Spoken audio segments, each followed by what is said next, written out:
Oh, boy, Michelle's all busted up on the whole Mike Evans situation. Michelle, are you going to be able to make it through the show today that Mike Evans is leaving the Bay Area for the other Bay Area? I don't know. It's very distressing. Yeah, very, very distressing. Michelle had a sleepless night last night. Holy jamoli. So if you haven't heard the news yet, Mike Evans leaving the Buccaneers, signing a 3-year deal with the San Francisco 49ers. So as people are saying, the cutesy-wootsy little, the little saying is, what do you give me a look for? I don't like that phrase. What? Cutesy-wootsy. Oh, you're making a note of that? Yep. You're going to make a note of that so I can get the riot act on the way home? Yep. Folks, for those that don't know, Michelle makes copious notes of this show on a daily basis. And on the ride home after the program, I've got to listen to, from the moment we pull out of the parking lot, all the way up 4th Street to 275 North, all the way across the Howard Franklin Bridge, then to our home in South Tampa, I've got to hear Michelle going, just reading me everything she didn't like about the morning show. I never hear what she liked. It's always, everything I else didn't like this, I like. I didn't like this, I didn't like this, I didn't like this. Fester, thanks for joining us this morning. Appreciate it. Thanks for walking in. You have headphones over there? Or no? Are you leaving them here now? I figure if I leave them in the studio, because nobody else comes in here. Yeah, this room is really our private sanctuary now. I mean, nobody else uses this studio. Because, Meredith does her stuff from a different studio. Gino does his stuff from a different. This is like a private MJ. I'm gonna put a lock on the door. I'm gonna have a locksmith come in here. I'm gonna get a locksmith to show up and just put a lock on the door, and I'm not gonna give the key to anybody. You honestly could, really. Yeah. Yeah. This is our private room. That's it. Yeah, the private MJ morning show studio. That's always been the fear at radio stations. If you leave your headphones, you're never going to see them again. Anyway, thanks for joining. Well, no, because that's always been a thing. Is headphones walk the crap. God, how many things am I going to start the show with today? I don't know, but you're the one who came to me. But headphones always would leave a radio station, or headphone adapters, or the jack plugs. Let me keep track of what I've done so far. So Mike Evans, Michelle keeping notes on the show and giving me all kinds of negative feedback on the way home, and then Fester just walking in and just getting in the middle of all that. You already talked about Mike Evans? Well, no, I said that Michelle had a sleepless night last night, that Mike Evans, well, you'd know that if you were here on time. What happened to Mike Evans? He's leaving. Oh, yeah, that's right. Yeah, he's leaving. He's going from one Bay Area to the next Bay Area. That's the big line that all the media is using. Local sportscasters are the worst. I know. Oh, no, I'm sorry. He's trading one Bay Area for another Bay Area. You know who was really a good sportscaster that was here? Andy Hardy. Drew Scheucher. Drew Scheucher, yeah. The best of the best was Mr. Chris Thomas. Ah. Yeah, but, he was great. But what about Dick Crippen? Al Keck. Yeah. Oh, yeah. I love Al. Yeah, Al Don't Keck. even say that name. I can't even hear it without laughing. Al I love Keck, Al. well, I know. because we pissed Al off one day, and Al came to the radio studio and wanted to kick. He was waiting in the lobby at 10 a.m. after we finished the show, and Al wanted to kick my ass in the lobby. Listen, He would have clobbered you. Al Keck is a man's man who listen, nothing but respect for Mr. Keck. Yeah, Al Keck, we made amends. We patched up our issues. I think I bought him a shrimp appetizer one time at Fleming Steakhouse. Listen. What? You want a class on how to defend your honor. You come down to the radio station and you threaten to beat him up yourself. Yup. Al Keck used to be. Where is he? Long time. That's right. All right, so now we've started the show with another item. Okay, all right, we'll get to Al Keck later. I'm sorry. Well, let me just get that out of the way. We're not going to go back It's to a Al. feature story. All right, so Al Keck, a longtime sportscaster on Channel 10, CBS WTSP here in Tampa Bay, and there was an issue with Al had some financial issues, filed for bankruptcy years ago. There was a whole article in the St. Pete Times about it. And they itemized every expense. Like a minivan, a lease for $700 a month. I'm like, what freaking minivan was he paying $700 a month for in 1998? All right. So anyway, the St. Pete Times says that Al was not available for comment. He's on vacation in Las Vegas. And I'm like, what the hell is he? He's filing for bankruptcy and he's in Las Vegas. What the hell? And we were just ragging on the whole story. I guess when Al got back from Vegas, he heard all about it, comes down to the radio station, storms the lobby, and yells at the receptionist, where is he? Where is he? We knew he was coming. We knew he didn't just break into the place. How did we know he was coming? Because BJ got word that Al wanted to have words with us. You guys were in the conference room. He didn't beat you up in the studio. And BJ says to me, Fester, go up to the front lobby. Al Keck will be here any minute. Greet him and walk him back to where we are. Right. I'm like, okay. So I'm dopey old me walks up there. Al walks in and just looks at me. Where is he? Where is he? I just point to the back room. Anyway, I patched things up with Al. Yes, great guy. Al was a perfect gentleman. I wish Al Keck nothing but the best. Yeah. Back when we had actual sportscaster personalities on local TV's a mess. I can't tell you one sportscaster. Our local TV is an absolute total mess with the awful reporters they're hiring that don't even belong in a market. We're like the 13th largest TV market in the USA, and they're hiring kids that need to spend 5 years in Wichita Falls, Texas. What's Chip Carter doing these days? Yeah, he retired. Did he? Yeah. Yeah, man. All the good ones gone. Good for him. All right, so that's the Al Keck story. All right, where was I? Mike leaving. Mike Evans. Michelle notes. We'll get into that later on. Michelle's doing Radio station notes. headphones walk away. Yeah. Oh, that's a fact. Yeah. That's always been a thing, that if you leave your headphones in one of the studios, they're gone. And then, like you were saying, those little gold adapters that screw on for the large plug, so the phono jack to the mini plug. Yeah. Oh, those things walk. So, yeah. But now no one else uses this studio. And I'm going to put a lock on it. I'm going to call a locksmith and have should we do a digital keypad? I mean, so I can, if somebody needs to get in, like if something's broken and I got to let the engineers in, I can give them the code. And then when they're done fixing it, change the code. Change the code. Yeah. Exactly. Yeah, you got it. Or they have their own unique login so we know every time they went in it. Nah, I don't want them in. Oh, yeah. I don't think so. I don't think so. That seems right up your alley, What, are we though. going to have a text group with a rolling different digital code? Oh. Yeah. Hold on. Lynn is calling in from Largo. Hey, Lynn. I'm sorry. Lynn is from Tarpon Springs, originally from Alaska. Remember her? She was one that was afraid to drive on the Bayside Bridge, right? Oh, yeah. Yeah. Hi, Lynn from Alaska, now in Tarpon. Hi, you're on the MJ Morning Show. Go ahead. What are you even talking about? I was afraid to drive on the Bayside Bridge. You're hilarious. Wasn't that you? That wasn't.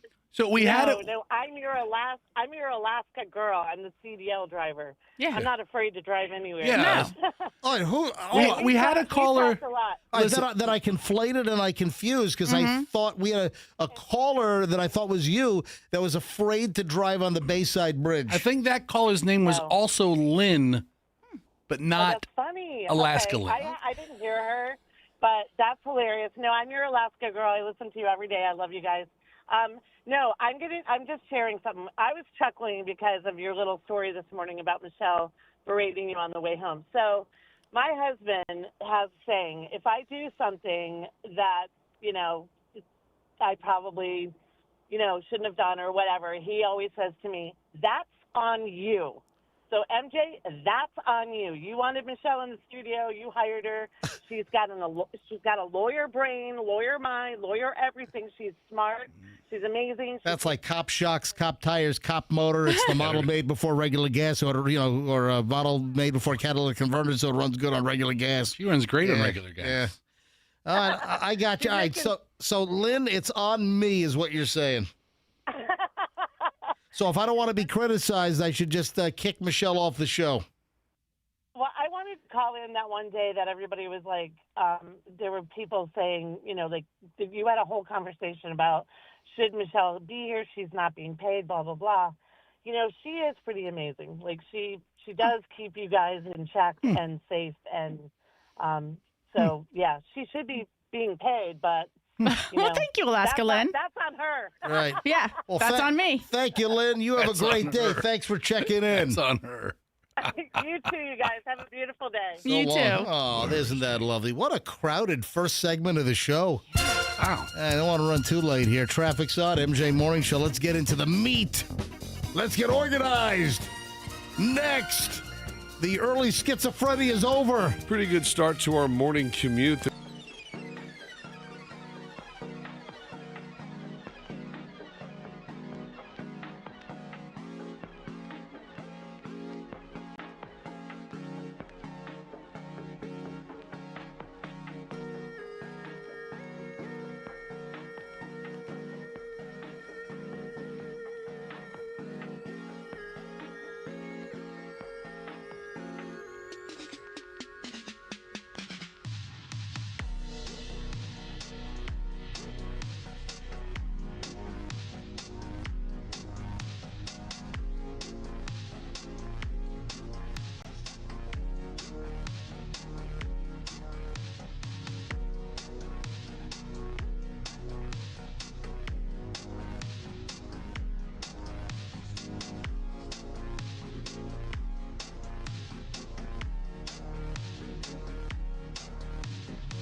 Story of so Andrew's not back, so I guess MJ is. Oh, I didn't see you. You're not. Oh, then he jumps into the window.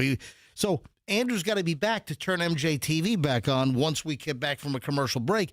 And Andrew was not in the window. I didn't see him, and then he suddenly shoves himself into my view. So I guess Andrew was back. So what was I saying? Ah, now we know why that box of T-shirts and little knickknacks came in.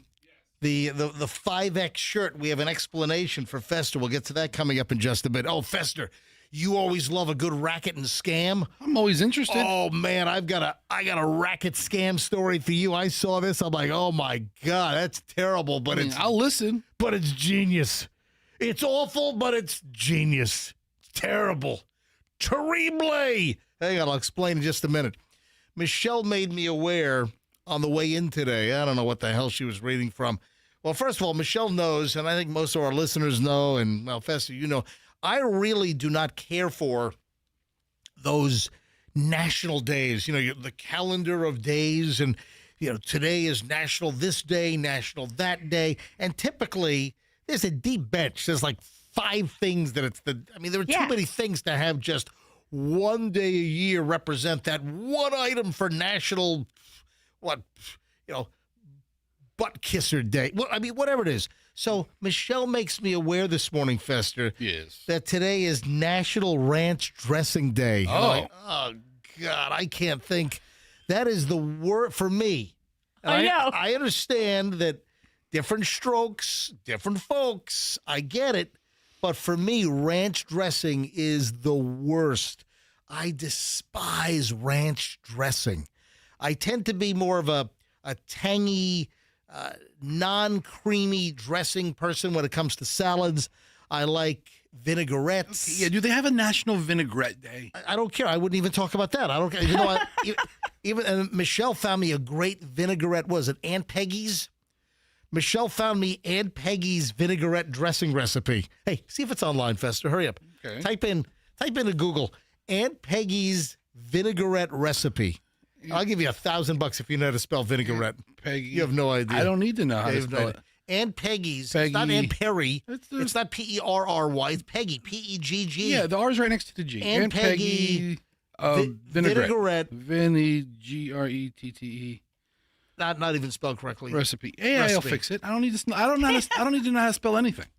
Oh, here we go. Aunt Peggy is a tangy, simple Italian dressing. Yeah, so it's online if you want. I love this vinaigrette. It's very simple. It's very runny. It's a vinaigrette. Aunt Peggy's vinaigrette is a tangy, simple Italian-style dressing frequently associated with cucumber, tomato, and onion salads. It typically features a base of olive oil, white or red wine vinegar, sugar, garlic, and dried. Oh, she's writing this down. Are you writing this down? Are you going to yell at me for giving out the recipe? It's 6:20. I think you're trying to block out the fact that it's National Ranch Dressing Day. I am because you're talking about this awful dressing that you like. I'm traumatized. I'm traumatized by ranch dressing. And then Michelle tells me on the way into the studio today, oh, you're going to love this. Today is National Ranch Dressing Day. I'm like, oh, my God. No, it's just National Ranch Day because people don't say ranch dressing. They don't say, it's just, what do you want? Ranch. But it's ranch dressing. It's ranch, for you dipping. don't really say it like that. It encompasses all things ranch and ranch related. Could be the dressing, could be the powder that you could put into like a ground beef for a ranch burger. Oh, God. Oh, that sounds tasty. No, it does not. It sounds like you're ruining the taste of the beef. Yeah. Yeah, so today with National Ranch Day, Okay.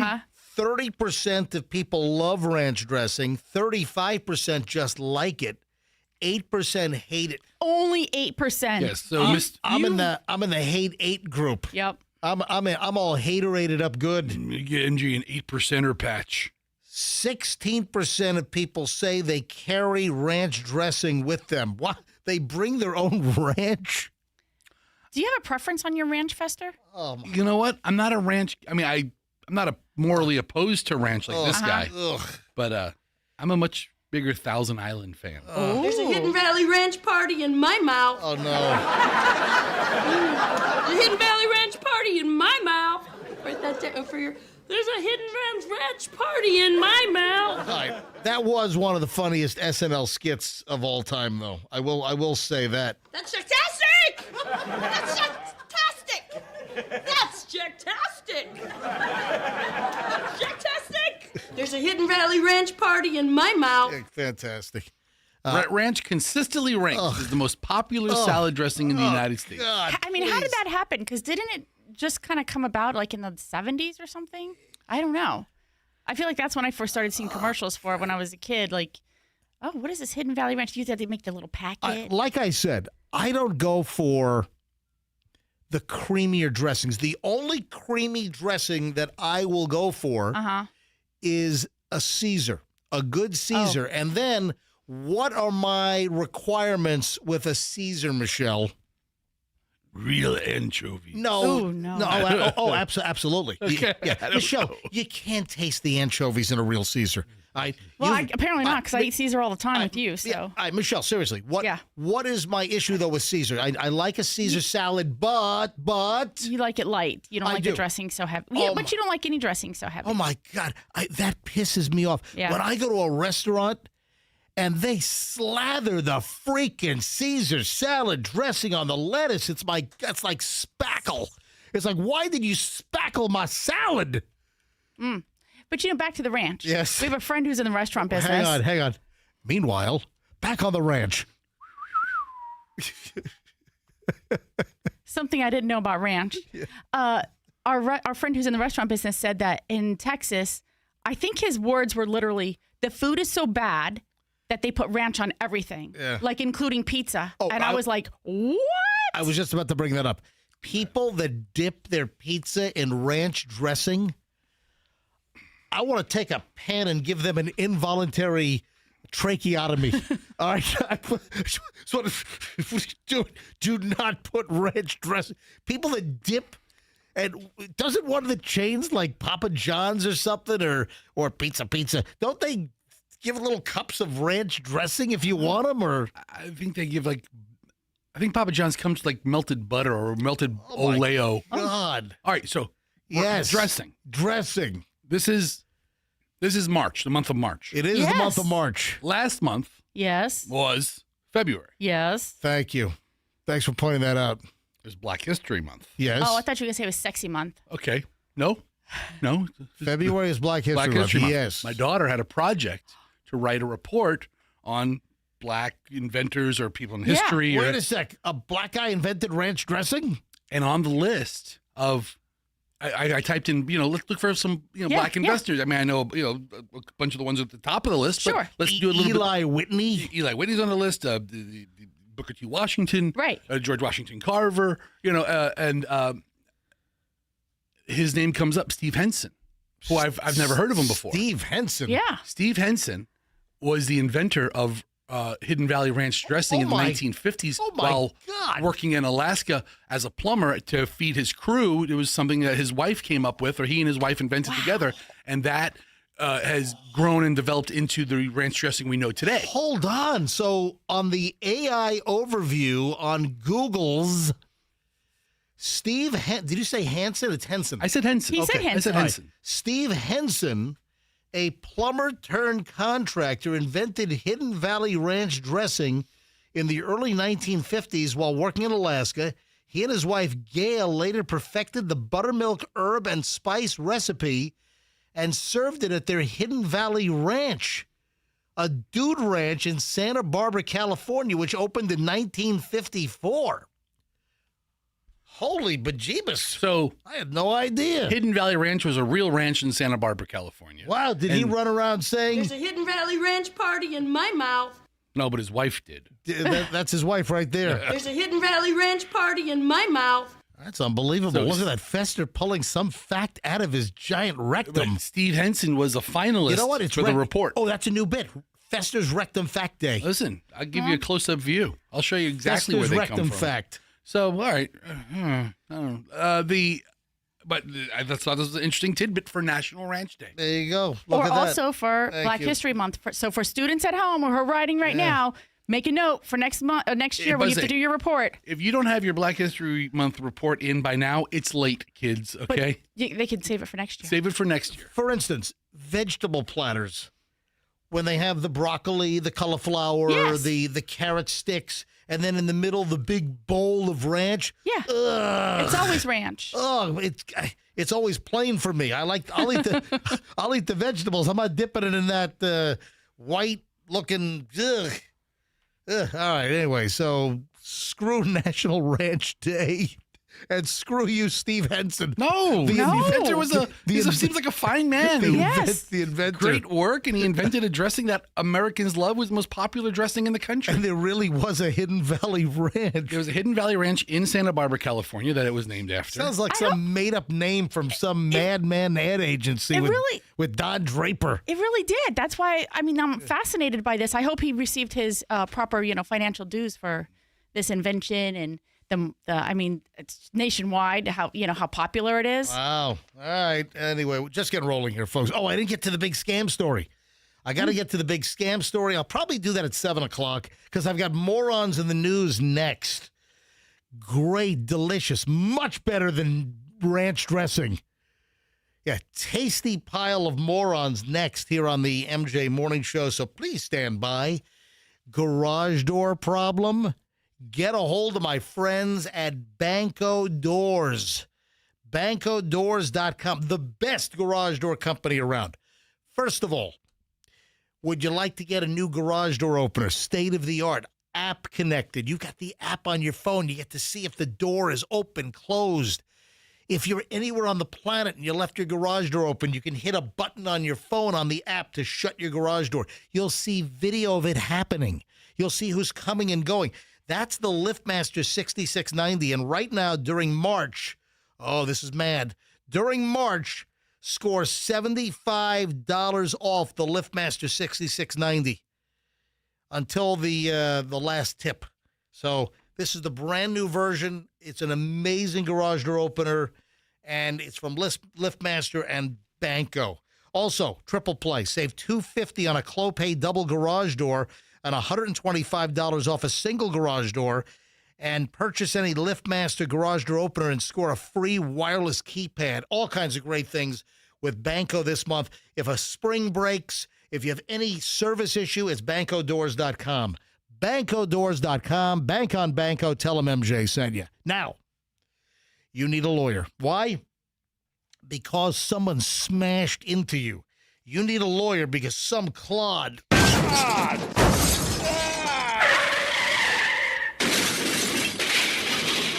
Yeah, some 1960s car with no ABS. Yeah, pre that technology. Skidded into you. Sounded just like that. Mushed your trunk into your front seat of your car. What do? Your back's jacked. Your car's wrecked. You're missing work. You can't have relations with your wife or your husband. What do? You call the Kemp Law Group. Accident or fall, you call Kemp Law.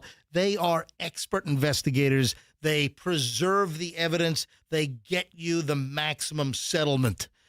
Don't do this alone. Don't do it with a crappy legal firm. Kemp Law Group. Accident or fall, you call Kemp Law, KempLaw.com, and tell them MJ sent you. Let's do traffic, then morons of the news next. We now have an accident in Hill.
The question is, Michelle, do you think an 11-year-old can be a moron in the news?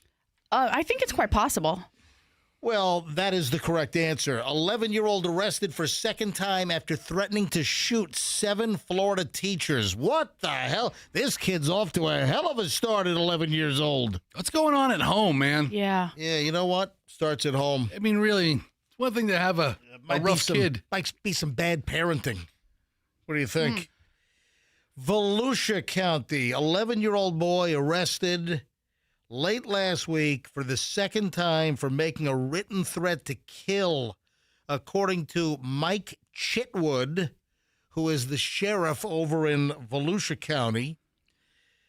Yeah, the sheriff's office there said the 11-year-old was already in a diversion program for his last arrest back in October at Southwestern Middle School. So you have an 11-year-old kid in a diversion program? You know what? You pack this kid up and you send him off to juvie, and then you check in on him when he's 18. See how he's doing after a couple of hard years at the Juve. Exactly. He was arrested back in October after he sent a group message saying, "I'm going to shoot you," from another student's account. So that kid probably got in trouble, and they quickly figured out where it came from. He's a conniving little sneaky bastard, isn't he? You really have to hand it to him. Wow.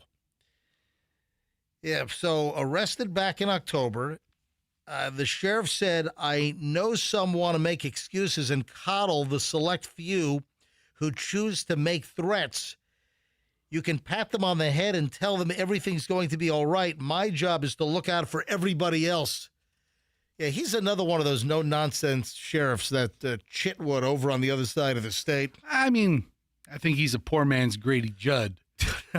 I mean, Grady Judd's Grady Judd. I mean, he's the best. Chitwood does a good job, But too. Yeah, the sheriff's office said the 11-year-old was arrested on Thursday after he used another student's account to send a similar message, "I'm going to shoot you."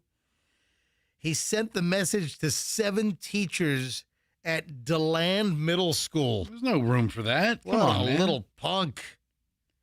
Did you see them walking him in They walk like they have like that caged area outside the prison, like the secured area of the or not the prison, the what is it, the jail? They perp walked him, and he was Yeah. wearing a Transformers backpack. You're not too far off. I mean, he's wearing his school clothes. I know. Yeah.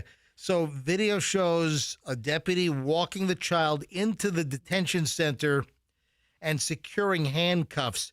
And the sheriff said, if you can threaten to shoot 7 teachers, you can take a perp walk. I mean, I agree with him. Parents, discipline your kids and I won't have to. That's what the sheriff said. That's his line.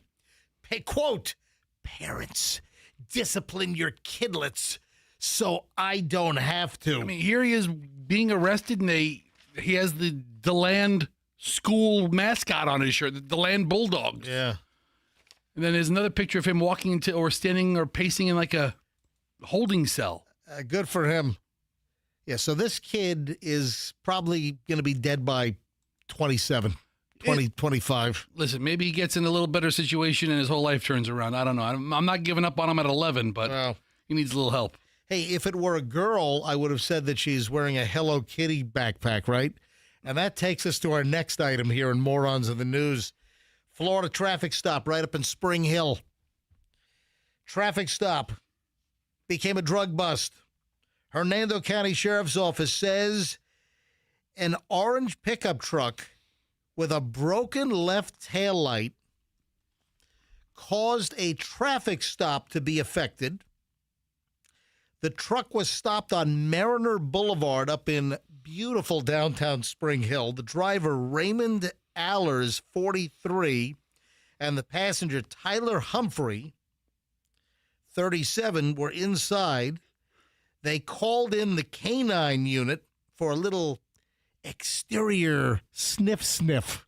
Yeah. So if you don't get consent to search the vehicle, you call out the drug dog team, you call out the canine, just walk the canine around the car. If the canine does the alert on the car, whatever the alert might be, for many dogs, the dog will just sit right at the spot where they sniff something suspect.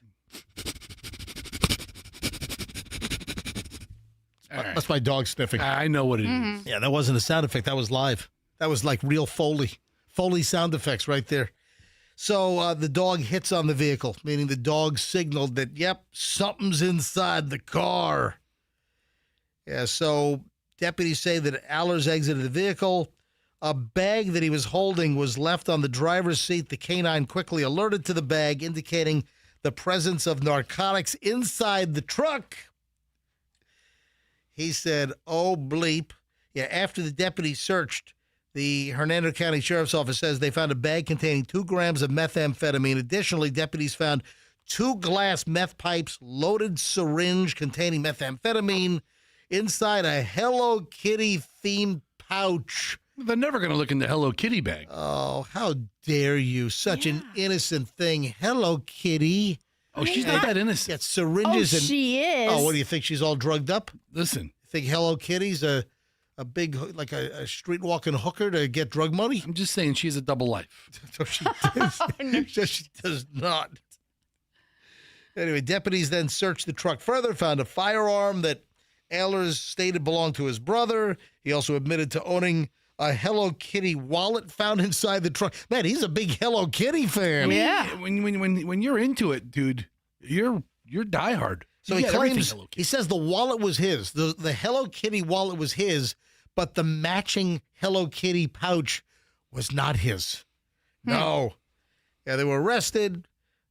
Allers was charged with possession of methamphetamine and paraphernalia. Humphrey was charged with possession of methamphetamine, possession of marijuana, possession of paraphernalia. Say hello to my little kitty. Yeah. Resisting arrest without violence.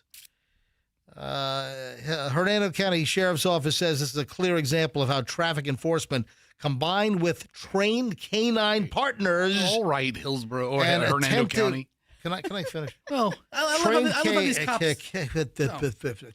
Trained canine partners and attentive deputies keep dangerous drugs and weapons off the street. Great. Did they also now confiscate? you don't want to talk? No, I just feel a way about canine units. They're doing their job. No, I mean, Canine units are great. you know, You ask for consent to search a car. You say no, and they go, "We're gonna pull out a dog." Listen to this one. I don't like that at all, officer. Out of Springfield, Missouri. All right, let's head outside of Florida now. A Springfield woman jailed on a burglary charge after authorities say she entered a home, spread breakfast cereal across the floor and stove, and petted the family's dog while the homeowner was outside doing yard work. This happened in Springfield, Missouri. A witness told police he smelled something burning, went downstairs to find Tiara Smith petting the dog while eating Fruity Pebbles cereal and milk. Investigators say they had made a mess spread across the floor and stove. Tell you what, man, Fruity Pebble is a good cereal. No, it's plural. It's not just. It's Fruity not Pebbles. one. You just Okay, said Fruity Pebble. All right, fine. Fruity Pebble. I don't care about the. It's not one pebble. Jesus. You get one pebble in the box. Okay. All right. All right. Good. It's still a good cereal. Is it? Yeah. Ugh. It's not. I don't think it's an everyday cereal, but No. tastes like real fruit. It does Fruity not. Pebbles was my sister's favorite. I was a Cocoa Pebbles. Yeah. Again, another good one. Yeah. The whole Fred Flintstone line of breakfast cereals, I'm a fan of. Right. How about Box of Rocks from the Flintstones cereal line? Bigger pebbles. Yeah. Investigators say she told police that she did not want to stay in jail because she needed to go to court in another county for something else. So the homeowner's outside doing yard work, and she busts in their house and spreads Fruity Pebbles all over the stove, and she's, eating Fruity Pebbles off the floor? My God, what the hell is the matter with people? If anybody wants to step up their Rice Krispie game, Yeah. Yeah. you know the Rice Krispie treats? Oh, yeah. Use Fruity Pebbles instead. Really? Blows your mind. Oh, so to make those marshmallowy, gooey treats, I'm telling you. ditch the plain Rice Krispies and go with Fruity Pebbles. Go with Fruity Pebbles. Or you can go Cocoa Pebbles if you want. If you wanted to. Right? Yeah, but there's a lot of variations with different fruit-themed. What about Fruit Loops? What if you want to make it even bigger and chunkier? It's bigger and chunkier. Okay, and all the right, pieces don't fine. break down as All right. easily. I mean, it's Okay. really a really All right, chunky well- cereal bar. There we have it. The Morons in the News, the early edition here on the MJ Morning Show. All right, so when we get back, I teased this earlier. We just didn't get around to it. I got a scam. Fester, Fester's the scam man. Listen, I'll listen to all of them. I love a good There's scam. there's a scam. I think it's terrible, but very inventive, creative scam, which we'll get to next on the MJ Morning Show here on Q105, 104.7 FM. Stand by. Hey, you know what this is? This is March. You know what that means over at Miracle Toyota in Haines City? Well, first of all, let me introduce you folks to the beautiful Haines City area, Polk County, and Miracle Toyota. If you're looking for a Toyota car, truck, or SUV, head on over to Miracle Toyota. You tell them that MJ sent you. Great operation. This is a family-run operation. They're going to treat you well. You're going to get a great price on the Toyota of your dreams.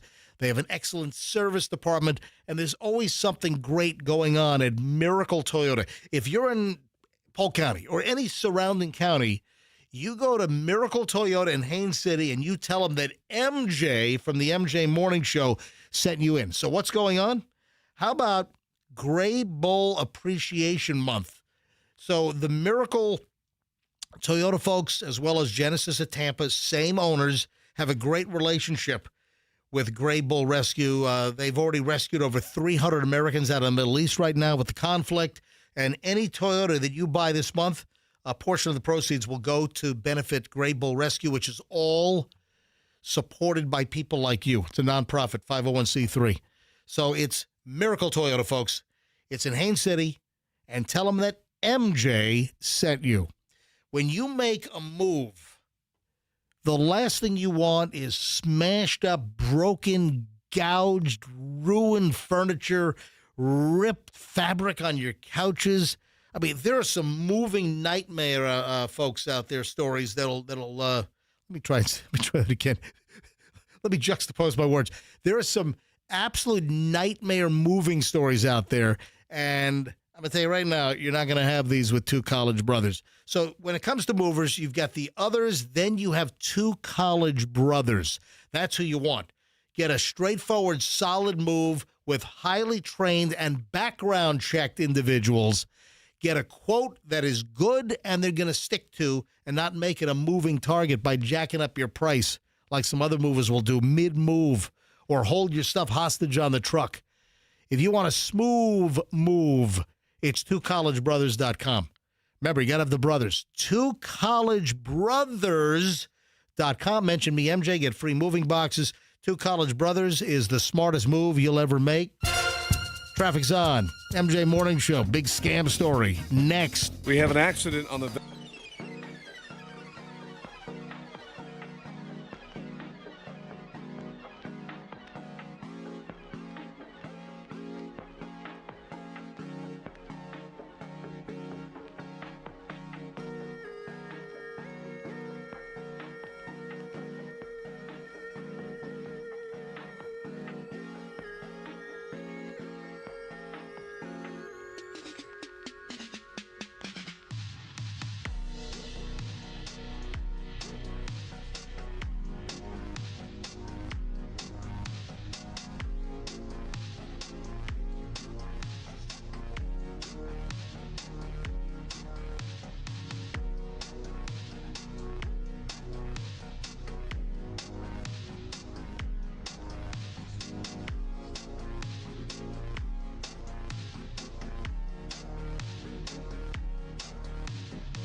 Show Be Good to Yourself, highly underrated Journey song.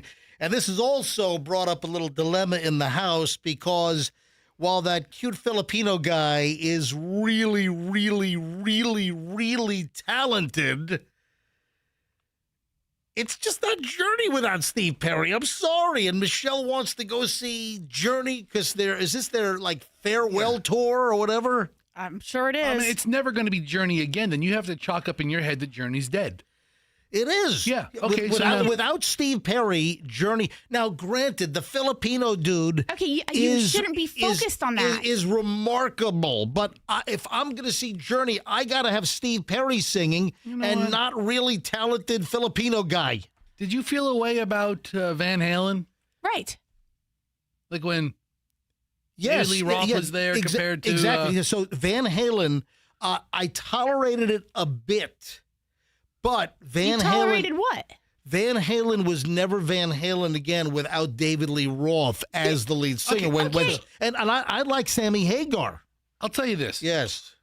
That's like saying our morning show is not the same since BJ left. Yeah. That's not true because I didn't put a replacement BJ in. Crews evolve. I didn't get a new BJ. No, you didn't, did you? But the Eagles. Crews change. Crews evolve. Bands evolve. Yeah, bands. Some of these bands that we love, these aren't even the original members. We just know them from the members that were in there at that time that we enjoyed listening to them. How about the groups that we know the name and the groups tour and there's like not one original member of the band? I mean, there are some of those that exist. And what were you saying about, so the deal is, and Andrew, turn your mic on in just a sec. So the deal is that Journey's coming to where? They coming to? The Ice Palace. So they're coming to the Ice Palace downtown. And Michelle's like, I want to go see him. I'm like, no, I don't want to see Journey without Steve Perry. Then maybe you don't go. That's just so ignorant. Oh, now I'm an ignoramus? There are how many other members of the band that are actually up there that are talented musicians and you don't want to support them playing music? Neil Schoen, the guitar player, very talented guy. Andrew, what were we going to say about Journey a second ago? At the prices they're charging, I don't want to see what to me is essentially a great cover band. What prices are they charging for tickets? I have not seen this yet. Do you have any facts? I will look it up. Okay, but thank you. Thank you for that in-depth, on-the-spot reporting. Thank you very much. Let's go Tickets to start at $138. Okay. That's the back of the house, like 300 section, all the way at the opposite side of the stage. Anyway, so we got a little dilemma going on. Michelle's like, I want to go to Journey. I'm like, I don't. No. I said, do you want to go with me? And you said no. And I said, okay, I will make arrangements for myself. I have no problem going solo or finding other friends to go with. It's not an issue for me. Going solo. But what did I solo. Okay. What song is that? I'm going solo. I think it's called Solo. I'm going solo. So who does that? I have no idea. I'm going solo. You know the song though, right? She's not going to go solo. That's the problem. Yeah. What did I say to you after Culture Club? After Culture Club, we went to see Boy George and Culture Club at the Hard Rock a couple of weeks back, and it was spectacular. Right. It's fantastic. It's my new favorite word. Spectacular. I don't know. What did you say? I thanked you for arranging for us to go. Yes. And what else? And I thanked you for going with me. Yes. And what did I say? You never have to come again and you're fine going by yourself moving forward? No, I said exactly the opposite. You don't remember what I said? I'm going to stop saying nice things to you. See, because that's what you don't remember the nice things I say. See that? You're going to stop saying nice things Well, to me? apparently it doesn't matter because you don't remember. Yeah, I mean, a lot of times, especially with people you're close with. Journey's apparently, I think, in May. May 15th? May 16th or 15th. Yeah, so Fester's on the Ticketmaster website.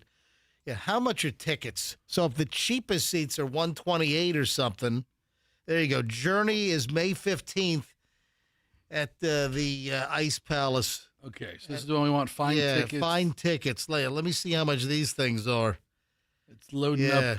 Accept and continue. Okay. Yeah, go ahead. Load up the seat map. Show me the stinking prices. Yeah, I like 118 and 129, right on the side of the stage. All right, 118. Yeah, how much are tickets in there? Yeah, just pick right there. How much are those things? $292. Oh my God! So on the side of the stage, like row, what row is that? Row K? Yeah. Row K, $300 a ticket. Row K, row J, row M, row J. Oh my God! All right, we'll discuss this. What night is that? It's a Friday night. 2 tickets. You got them here for $585. $585 for row J. for fake Steve Perry singer. Okay, you're focusing on the negative. Yeah, all he does is focus on the negative. Oh, That's his whole act. I know. My act, Your act. because all right, moving Yeah, along. I mean, too bad the Journey concert doesn't fall on Ranch dressing day. You'd really be a grump. I got to get the scam. I got to get the scam story on the air. But first, I need to address something. Fester just sent me a text. I don't want to bring it up. I feel. So you want me to bring it up? I don't. I would never mention it. And Michelle, we got a text from a listener. This went to Fester's cell phone at 813-310-8444. Of course, Fester's cell phone number, his only cell. You know, people still say to me, is that a bit? Fester has a real cell phone number that it's his private number and you just give out some kind of an on-air burner phone number? No, that's Fester's only cell phone number is what we give out on the air. It's his private cell phone. It's his show cell phone, 813-310-8444. And Fester, you got a text. Yes. You don't want to say what it is? I don't even want to be associated with this text. Well, it came to your phone and then you sent it to me. Beyond that, I don't want to be associated. All right, here's the text that came into Fester's phone a little while ago. All right. Sweetly tell Michelle to fix her shirt. She's exposing a little. The buttons below breast. All right, were you? Yeah, you know, from the side here, I got. I got camera a nice position. And you're braless today as No, well. I'm not. Stop. So This is not a good shirt to wear. Sorry. Who was it that or it's a fantastic. It's just a number. I don't know. you don't know? You don't assign numbers. Fester and I should switch sides today. Okay. Or get you a little tape. Yeah, Or get you a little alligator clip. Oh my God! Look at the double-sided sticky tape in the office. look at the Section 3 floor tickets right in front of the stage. That's 3 tickets. Yeah. Oh, those are The tickets are. those are. What do you mean 3 tickets? So I was looking at the box. I'm no, sorry, the no, box. no. The tickets. Those are $651 a ticket. If you want to sit right in the middle, right where Filipino Steve Perry would sweat on you, right? $900 a ticket. Yeah, man. Son of a no. Oh, Michelle, what am I gonna do with you? What am I gonna? You can send me by myself. I go to plenty of places by myself. I'm fine. If you don't want to go and you won't enjoy it, that's fine. It is going to just be like a big party. I mean, honestly, there are those of us who are like, you know, we lament the fact that Steve Perry's no longer with the band, but you know what? You just accept the facts that are given to you, and you go, and you're going to be with people that you love to hang out with, and you're going to be like singing along hey, and I've got an dancing. idea. I've got an idea. Hey, Alan, who gave us the free Eagles tickets, any chance you go to Journey on May 15th at the Ice Palace? You really want a man going out with your wife 2 times? Here's the deal. No, Julian went. It was Michelle and Julian. Yes. Yeah, they went to the Eagles. I'm gonna put you in the corner here, boy. All right, I'm gonna move sit it next to your along. mama. Move it along to the scam story. I got to get this thing on. Fester is he's scam master Flash over here. I wish I was. If I was, I wouldn't be here. Yeah, Fester, scam master Flash. So listen to this. Listen to this racket.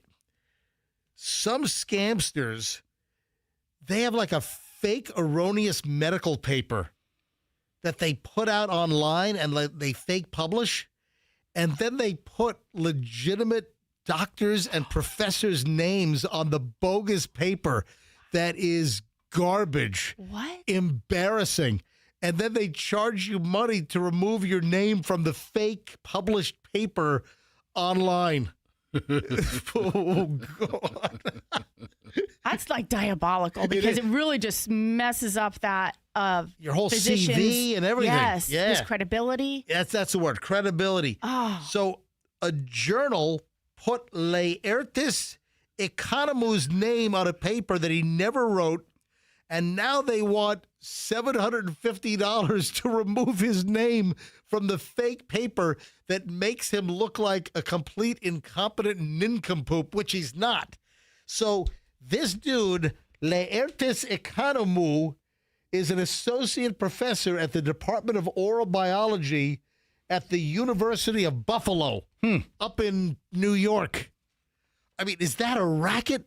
Fake paper that if anyone read the paper, like any of his colleagues, any of his medical contemporaries, they would look at this and say, oh, my God. This is a quack. What kind of a hack quack guy is this? Oh, my God. Oh, you want your name off the bogus, erroneous published medical paper? It's too late, right? Pay us. No, they'll take your name off of it. I guess it'll remain online. I mean, screenshots are already out there. I mean, it's already been circulated among. By the time Right. you find out about it, all your friends know. yeah, because they're the ones who are letting you know. Yeah. Hey, what's going on over there? He is at the University of Buffalo. The School of Dental Medicine is where he's an associate professor. And now he's got to deal with this.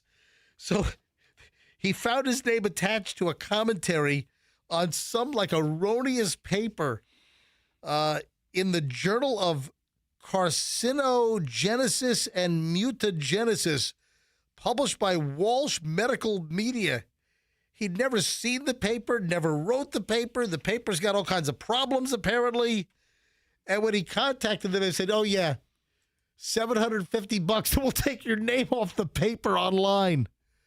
Oh, my, that is devious. Yeah, so Walsh Medical Media is an open access publishing forum for the scientific community. So anybody can publish anything. So it's not like Walsh themselves, it's somebody else that's putting it up that found this. I mean, what a creative racket. I mean, I don't condone this behavior, but you got to give them, an A for creativity. You could publish something. Like what? I don't know. Just come up with whatever medical, issue or whatever that you want to kind of talk about or solve, and just do a little study amongst the radio station here or something, and then publish a paper. Oh. And then you know what you do? Then you just attach doctors' names that you know. You know what? Just for No, fun? Oh, no. Listen, I wouldn't do it to doctors I know. Doctors you hate. Well- Listen, if I wanted, if I wanted to do some kind of a money-making scam racket, Yeah. let me think of a concept. Yeah. All right, I got it. That's pretty quick. I'll Wow. I'll find gastroenterologists. The colonoscopy. Yes. Guys. Right. And I'll write just a completely ridiculous paper on a brand new colonoscopy procedure that I've invented that includes using a 31-inch Louisville Slugger baseball bat. I don't know that you'd have invented that, by the way. You might be the first to write a thesis on it, but I assure you, you haven't invented it. Oh, man. Oh, man, what a racket. All right. That's hysterical.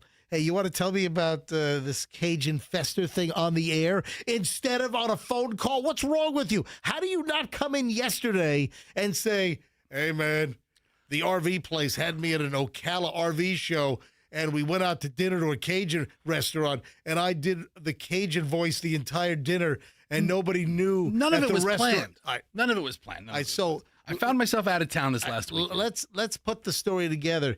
Cajun Fester apparently made an appearance up in Ocala over the weekend. So I was in Ocala. We're at an RV show, and we go to a buddy of mine and I go out to dinner on Saturday night, right? A bunch of guys. And he says, let's go to a Cajun place. And I'm like, okay, sounds great. And I wasn't even thinking Cajun Hold on. Fester. The minute he said, let's go to a Cajun place, you didn't immediately snap into Cajun flavor. I'll say, that's a great idea, boy. He said, let's go to a seafood place. And I was like, seafood sounds fine. It sounds great. And then we walk in, and it's all New Orleans out.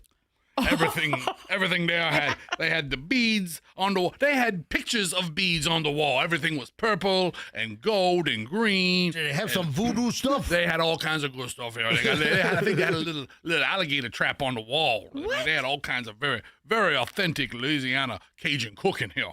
So I walk in, and I had to apologize to my friend. I go, look, I'm going to talk in a Cajun voice the entire time we're here. I can't help it. Meal, from walking in the front door of Cajun Pizza. What the hell was the name Well, of it? hello there, little lady. We went down, we was in Ocala. We went to a place called Seafood Cellars. Seafood Cellar, Selleris. Apparently, there's a couple locations.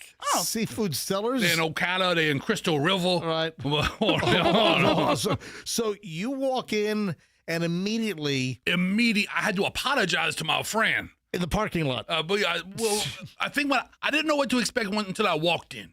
So we're in like the little door area. Right. And I looked at Would him. that be the vestibule? And I said, George, because George is my friend. George is a friend. I said, George, I must issue you my sincerest apologies right now. And he's like, what the hell's wrong with you? I was like, listen, George, I'm going to be talking like a Cajun person all day, all night. As long as we're here. From walking in the front door to walking out. And I didn't break it one time. Did not break character once. Well, let's look at the menu here. What's your name there, little lady? No, well, So the waitress, the server comes over. We're gonna get ourselves You called her little lady? I called her little lady. I said, well, thank you very much, darling. We're going to get her. And I tell you, I had the finest meal I had, the richest meal I had in quite some time. Oh, yeah, what We was had it? fried grouper Right? with a crab cake on top. Where the etouffee? Covered with etouffee. Oh, Covered in crawfish etouffee. Oh, I was like, excuse me, ma'am, can we get a couple of 2 bottles of hot sauce here, please? Because old George and I don't share on hot sauce here. Then she brought over 2 bottles of Louisiana brand hot sauce. All right, did little lady server have any idea that you were putting her on? I didn't break it one time. Oh, my gosh. Cause originally the menu came with like catfish and etouffee, and I was like, I want something better than catfish. And she like, well, there'll be upcharge. And I said, oh, we made money. Oh, you did.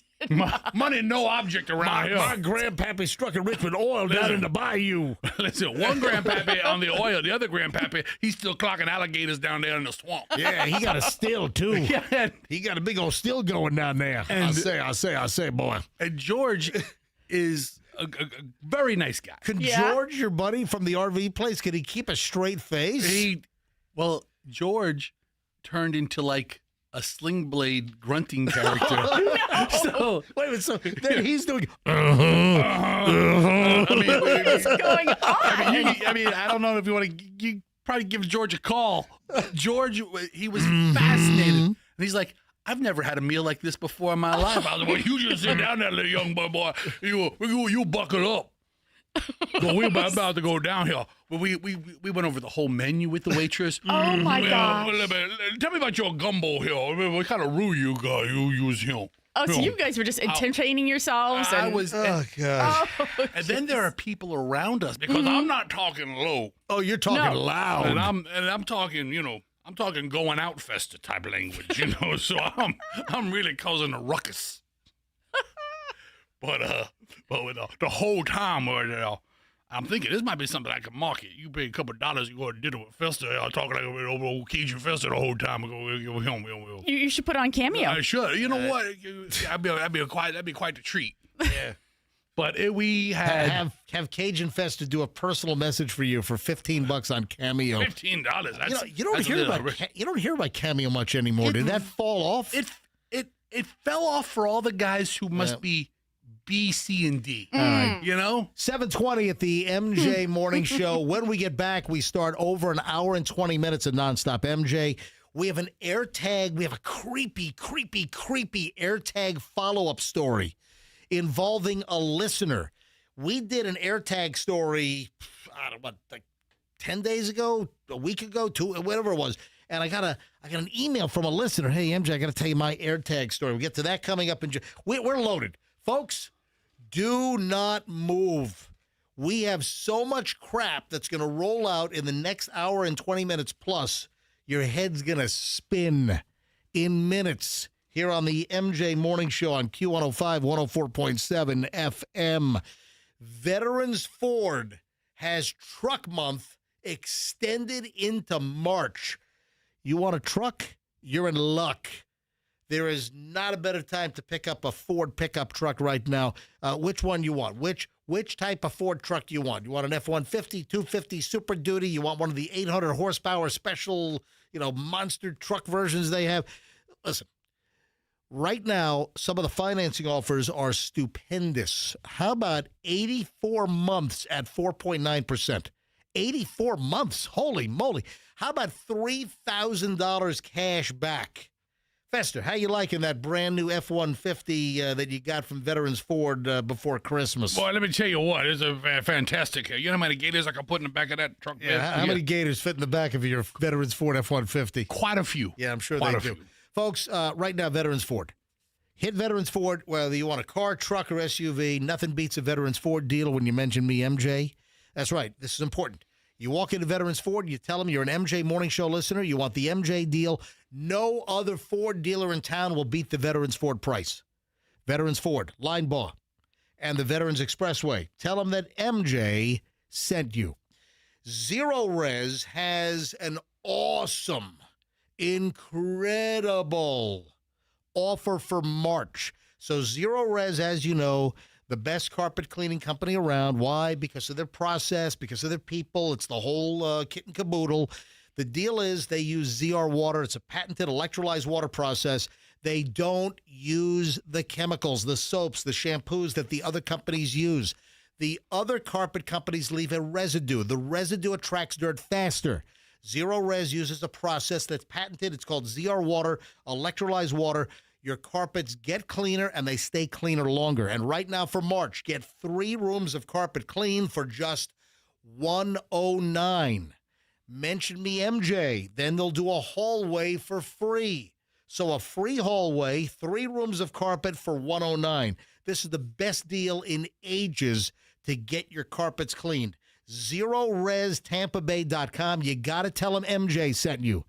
ZeroResTampaBay.com. Tell them that MJ sent you. Traffic's on.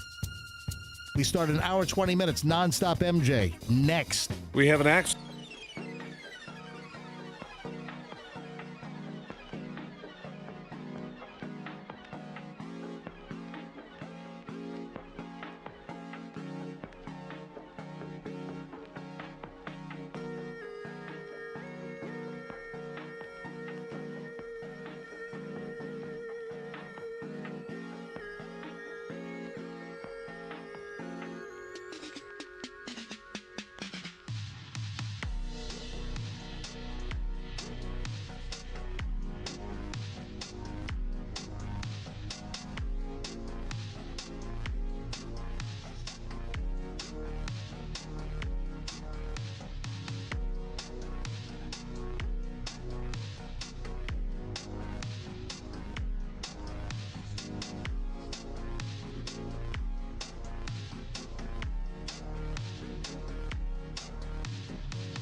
Show MJ Fester, Michelle, 729.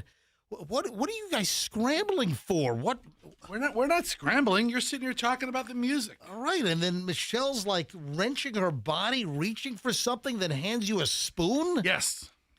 She handed me a plastic spoon because I didn't bring a coffee stirrer into the studio, and heavens forbid I walk out and down the hall. So luckily, Meech. All right, 7:30 at the MJ Morning Show. Let the record show we were back at 7:28, I do believe. Who's keeping record? I am. Okay. I'm keeping track. 1 hour, 20 minutes of nonstop MJ starts right now. Oh, my Instagram has been very, very active. People are loving the old lady in the chair at the red, white, and blue thrift shop where I'm seemingly yelling for her to get out of the chair. Are you sure? People are loving this thing. Yeah. Are you sure that she's alive? Yeah, she is. She is. Because I saw her walking around. She was with, I would presume, her daughters. And then if you haven't seen this, folks, we talked about this later in the show yesterday. We were at red, white, and blue thrift. This is Michelle's new favorite thing, is just going to thrift shops and just cluttering up our house with more crap we just don't need by going thrifting. So I see this woman at the red, white, and blue thrift shop, and right up front, they've got all kinds of like chairs and couches at the thrift shop, and there's a sign that says, "Please don't sit on the furniture." Yeah, whatever. Lady sitting there on the furniture, and she appears to be about 100. So then I get video of her sitting in the chair. Does she understand that you're videoing her? Well, she kind of looks at me. She kind of glances at me. She's looking right at you. Right. Can you roll the audio on this? Because people are loving this. It is on my well, there are a couple of complaining-acts. I got a couple. MJ, that's terrible. You're an a-hole. You're this. Come on, it's a funny video. Two things can be true at once. Yeah, okay, fine. All right, so the video is on my Instagram at Certified MJ Radio. That's Certified MJ Radio. Let's play the video. All Ready? All right, hit it, play it, unmute it, and go. MJ Morning Show, Q105 Tampa Bay, 104.7 FM at the thrift store with Michelle. Ma'am, please get out of the chair. Ma'am, the sign says, "Do not sit on the furniture, thanks." Please get out of the chair. Get out of the chair. Get out of the chair! Get out of the effing chair! Now! You got to see the video. It is on my Instagram at Certified MJ Radio. That's Certified MJ Radio, and it's a voiceover. Okay. Has anybody claimed the old lady? Has anybody said that's my Meemaw? Or I'm waiting for someone to say, and I mentioned this yesterday. I'm waiting for somebody to contact me. MJ, that's my grandma, or that's my great-great-grandma, and that is the funniest thing I've ever seen. Or, get that freaking video off your Instagram, or I'm going to have you murdered. You know, I'm waiting for, that's going to go one of two ways on that if they ever contact me. But if you haven't seen the video, it's the second item on my Instagram right now at Certified MJ Radio. And if you don't follow me, give me a follow. Because, every day I ask for one new follower. I don't want a bunch. All I want is one new follower right now. Just one. I'm not a piggy. I'm not a slobby. Just one new follower right now. If you listen to the show and you don't follow me, give me a follow on Instagram, Certified MJ Radio, and take a look at the video of the lady in the chair. Somebody call Alanis Morissette. What's that? An old lady went to Instagram and followed MJ. And then she died the very next day. And she died the next day. Okay. I mean, look at this old lady. Yeah, great. All right. The other video is, did you see my Station House barbecue video? You put it up yesterday during the show, so I didn't watch it in its full glory. Yeah, it's fantastic. So Station House barbecue, only open now Thursday, Friday, and Saturday. The award-winning Cuban sandwich is only available on Thursdays now. There's a great video that I posted. If you want to see some mouth-watering video, go to my Instagram, and that's the last video. Must Eat Tampa Bay, thanks to the crew. And it's mom and pop. I mean, it's a husband-wife. The husband, former Hillsborough County firefighter, who knows smoke, obviously. Yes. And then the wife is a current Hillsborough County school teacher. Fantastic. Yeah. And they own Station House Barbecue on Nebraska, south of Hillsborough. They do a fantastic job. All right. So my Instagram is always packed. Man, I've been on a roll content-wise. Got like 500,000 views in the last 30 days or something. So kind of on a roll. We're all really proud of you. Well, thank you very much. Yeah. Just a companion to the MJ Morning Show. Hey, Andrew, can you get the AirTag lady on the phone? Can you dial up Stephanie? What happened to Stephanie? Man, you are breathing heavy over there, man. Get a physical. It's an exhale. I'm you just breathing very heavy over there. As long as I'm breathing, I think I'm all right. Yeah, get Stephanie on the line. Give me a thumbs up when you have Stephanie. Let me know. This is the AirTag story, and I was contacted by a listener named Stephanie in regard to the story we did a while ago about when did we do the story? I don't have a date on this thing. I think it was like the last maybe week or 10 days. Is it Stephanie's ready? All right, let me bring Stephanie on. I want to do the backup Was it the story where you get an alert that you're being followed by an AirTag? Just hang on a second. Let me tell the story. You tell it. Hey, Stephanie, you there? Good morning. Hey, Stephanie, welcome to the MJ Morning Show. So thanks for contacting me. You responded. Yeah. You'll remember this. Stephanie, you responded to the story about a guy that was accused of slipping a tracking device into a woman's car up in the Villages. So the Villages News Fester, a man has been accused of slipping a tracking device into a woman's car in the Villages. Kevin House, 54 of Wildwood, was arrested on charges of stalking and installing a tracking device without consent. House went to a prearranged meeting with a woman, blah, blah, blah. Anyway, placed this device in her car and was like stalking her, tracking her. And then, Stephanie, you heard that story that I did, correct? Yes. And then Stephanie contacts me with a direct message. And again, folks, you can always contact me at mj@mjmorningshow.com. You can email me anything, any info for the show, hot tip, gossip, mj@mjmorningshow.com. Or in Stephanie's case, you DM me. My DMs are opened at Certified MJ Radio on Instagram. And you sent me a note. I'm not going to read the whole thing because I want you to pick it up live. But you said, hey, I'm listening to the podcast right now, and you're talking about AirTags in your car. So, Stephanie, you then went on to tell me a story. I want you to tell it live on the air. What happened? Okay. So I needed to buy a car. I go down to the car dealership. I test drive this car. It's a Honda CR-V. Very nice. I don't want to mention the actual dealership. Okay. But it's fine. You said. Are they at fault in any way? Hold on a minute. Fester, let her tell I'm the asking story. I'm asking questions. All right, hang on a minute. All right, so the Honda CR-V, may I ask, was it a new Honda dealer or was this a used dealer? It wasn't a Honda dealership. It was a different dealership. Okay. But it was a used car, 2017. Okay. I test drive it. I tell the sales guy I'm going to take it. He was very flirty when we were test driving. Oh, see, that's important. That's important. So the sales guy, that's important. Hold on a minute. The sales guy was flirty during the test drive. All right, go ahead. Yeah. So he's kind of flirty, and I'm like, that's kind of weird. Like, I'm going to buy the car. So it's at the end of the day. I tell him I'm going to come back tomorrow, finish up, all the paperwork. He says, fine. So I tell him the next day, I'll be there at 4:30. I show up at 4:30 exactly. I think I'm going to be in and out, an hour tops. I'm there for 4 hours. I'm doing all the paperwork. When I go into the finance office, he went out to go put my tag on the car. So Yeah, apparently that's not the only tag he put on the car. Yeah, I don't know. So he comes out and he was like, hey, I put your tag on the car. And then he's like, oh, wait, I don't think we should do that. I think we're supposed to wait until you get your transfer. So we go back out to the car. And he takes the tag off and he puts on the temporary tag. He's got to drive me to the airport to drop off my rental. He drives me back. He's very nice. He's a little flirty, whatever. I don't think anything of it. I drive my car home. Nothing happens. Later that night, I'm driving again, and it says there's an AirTag that's been moving with you on my phone. I'm like, I've never seen that before. Oof. So I check it out. And it says it's been following me since 4:30 that afternoon. That's exactly when I got to the car dealership. Wow. But how did it track me if I wasn't even in the car? I didn't test drive it again. It didn't show up when I test drove it. So anyway, so I'm like tracking it. I text the guy, the sales guy. I said, hey, there's an AirTag in my car. Do you guys put AirTags in the cars for test drives or like in case people don't pay their bills? And he was like, no, we don't do that. And I was like, are you sure? Because there's an AirTag.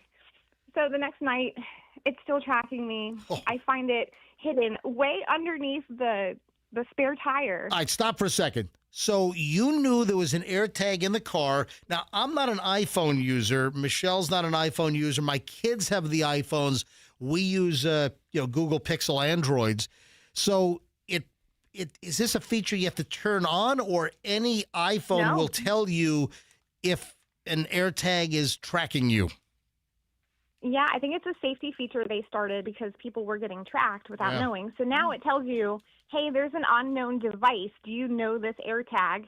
And I was like, no. So you can click on it, and it didn't tell me who owned it, but it told me when it started tracking, and it showed me, everywhere I drove. And then it has a feature to, like, disable it. So I did that. I disabled it. But first I had to find it, so I had to turn on like it makes a sound. It makes a little tiny beeping sound. So I had to turn it on. I had to listen, and it was literally all the way underneath the back tire, like that spare tire. And that car was detailed twice, he said. Wow. So, how did you finally find it underneath? Because of the beeping sound was loud enough to hear? It was really, Fester, really stop safe. with the It was packets. really- All right, hang on. Stephanie, please. Stephanie can't hear it. Stephanie. Nobody hears it.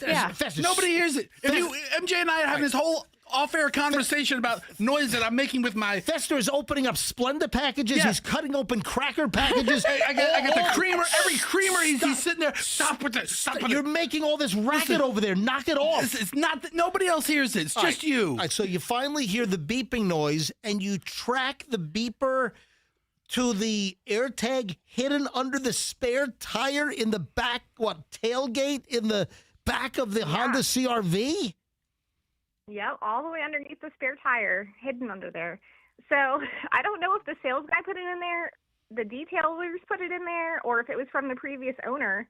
I did the Carfax, and it said that 2 military guys owned it before because they were on, like, military bases, so maybe they were just being extra careful with their cars.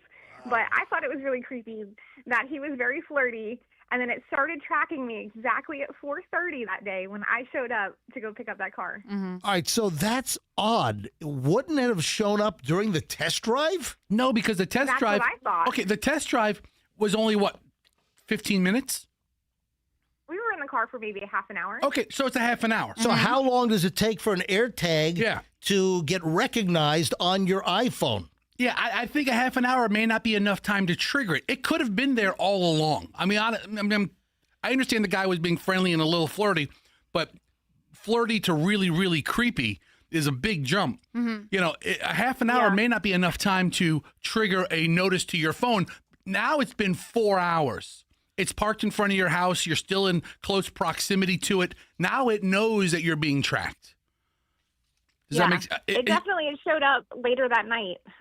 It was probably maybe 2 hours after I had gotten the car. I went back out that night. And All right, so that's creepy. So you're never going to know who actually did the tracking of you. So, Stephanie, because it doesn't say who did it. And But you think that the sales guy was a little flirty, so everything the sales guy has done now becomes amplified because there's a veil of accusation. Because you're trying to figure it out in your mind, like thinking he's the most logical person, but really, if you were on a bus next to me, right? We're on a bus, a city bus, right?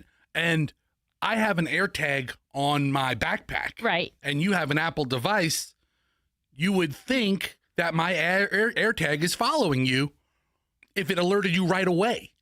Let's say the bus trip is a half an hour. That's not unreasonable. No. So it doesn't alert you if it's a half an hour. But maybe 2 hours is the threshold. I wonder if the owner of the AirTag is in the vicinity, if it'll still alert other people that you have an AirTag. Yeah. Right. Or So I wonder if you have to be alone with the AirTag.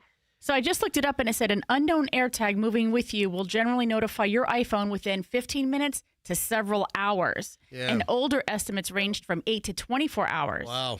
So there's a window on that. It's I mean, wow. Stephanie, may I ask, what did you do with the AirTag? Once you found it, where is the AirTag now? Did you like throw it in the Hillsborough River or something, or what'd you do with it? Well, I went to dinner with my friend, and he found it in the back of the car, and he disabled it, and I don't know what he did with What, it. he smashed it with a hammer? He might have. We were thinking about putting it in somebody else's bag, but we didn't do that. Great. Toss it in the back of a police car. That's what you, Stephanie, thanks for the story. And see, this is a perfect example. Hey, have a great day. This is a perfect example of somebody hears a story and then, calls into the show immediately, or in this case, she sent me a direct message, which I stumbled across. But please contact us. If you hear anything, don't wait. If you hear a story on this show, if we're doing something triggers you, don't wait for me to say, hey, call us at 800-990-1047. Feel free to call the show at any point with a story. Hold on, UPS Bobby's on the line. Oh. Hey, our favorite UPS driver, best UPS driver on the planet. Hey, UPS Bobby, you're on the MJ Morning Show. Hi. Hey, buddy, how are you? Doing well. Always great to hear from you. What's your story? Yeah, I get them all the time, notifications, because I got an iPhone, obviously, and making pickups from the UPS stores. When I make a pickup, my phone just goes crazy all the time with notifications about about those things. So, all right. So wait a minute. Are people shipping UPS boxes with AirTags in the box? Yep. Yes, to know where their package is going. Yeah. Huh. Wow. Yep. And you get them all the time. All the time. Yeah. And I even tried tracking. I'm like, where's this coming from? I'm just curious which box has it in. And it doesn't alert me, though. I push the alert and see if it'll make a beep or some kind of noise. But I don't know which one it is. Yeah, well, you got a truck. But I get them all the time, almost every day. That's insane. But is it so the shipper or the recipient can monitor it? It's probably for the shipper shipping their package to whoever or whatever, and just puts a little AirTag in, and they know when it gets there where it's going. But Bobby, is that cost effective? Because they cost like you know what? I don't know if it's the actual shipper or I don't know if it's a business or if it's it's like a personal. So that's what I'm saying. So it's like a friend. It's a personal thing. So then they can get the AirTag back. No, I understand that, but I'm just saying, like, if you're shipping something to somebody, then they got to send it back to you. The AirTag. I mean, that just seems extreme. I don't know. I don't know how much those things cost. I never looked them up. I've never actually even seen one, to be honest with you. I don't even know what they actually look like. So his phone I get that notification on my cell phone all the time when I'm making pickups at the stores. Yeah, they're about the size of a quarter in their little silver disc. UPS Bobby, thank you. The best UPS driver on the planet on the phone right now. Happens to be our UPS driver in South Tampa. Hey, Bobby, thanks, pal. Hey, you guys have a great day. All right. All right, bye. Yeah, he's the best. Yeah, he works our route. Let me grab Michael quickly. Oh, and then I got to get to the teaser item. Hey, Andrew, can you put my teaser item or get it ready to play in there from yesterday? Just want to set this up properly. Let me grab Michael in St. Pete. Michael, you're on the MJ Morning Show. Hi. Hey, good morning, guys. Morning. A point I just wanted to make, the usefulness of the AirTags, at least from a parent standpoint, was the idea of you could stash them, say, in like your kids' backpacks or in their shoes. So in case they were abducted, you'd have a way to track them. That would be like one of the ways that I would imagine would be used. Yeah, backpack. Yeah, backpack. But I know some people would stash them in their cars in case they got, like a cheaper way to track them in case of theft. Now, if people that are nefarious and want to, abduct kids or steal a car know this and they have an iPhone, doesn't this kind of make those AirTags useless now? I mean, this is like this feature essentially takes away the key usefulness of an AirTag. Right. Yeah, listen, right? I think there's a good point. Having them now? Yeah. All right. Hey, listen, there are clearly reasons to have them and use them because not everyone, first of all, has an iPhone. So there is some usefulness to it, I do believe. But listen, it's a valid point. Hang on, is it Carmela?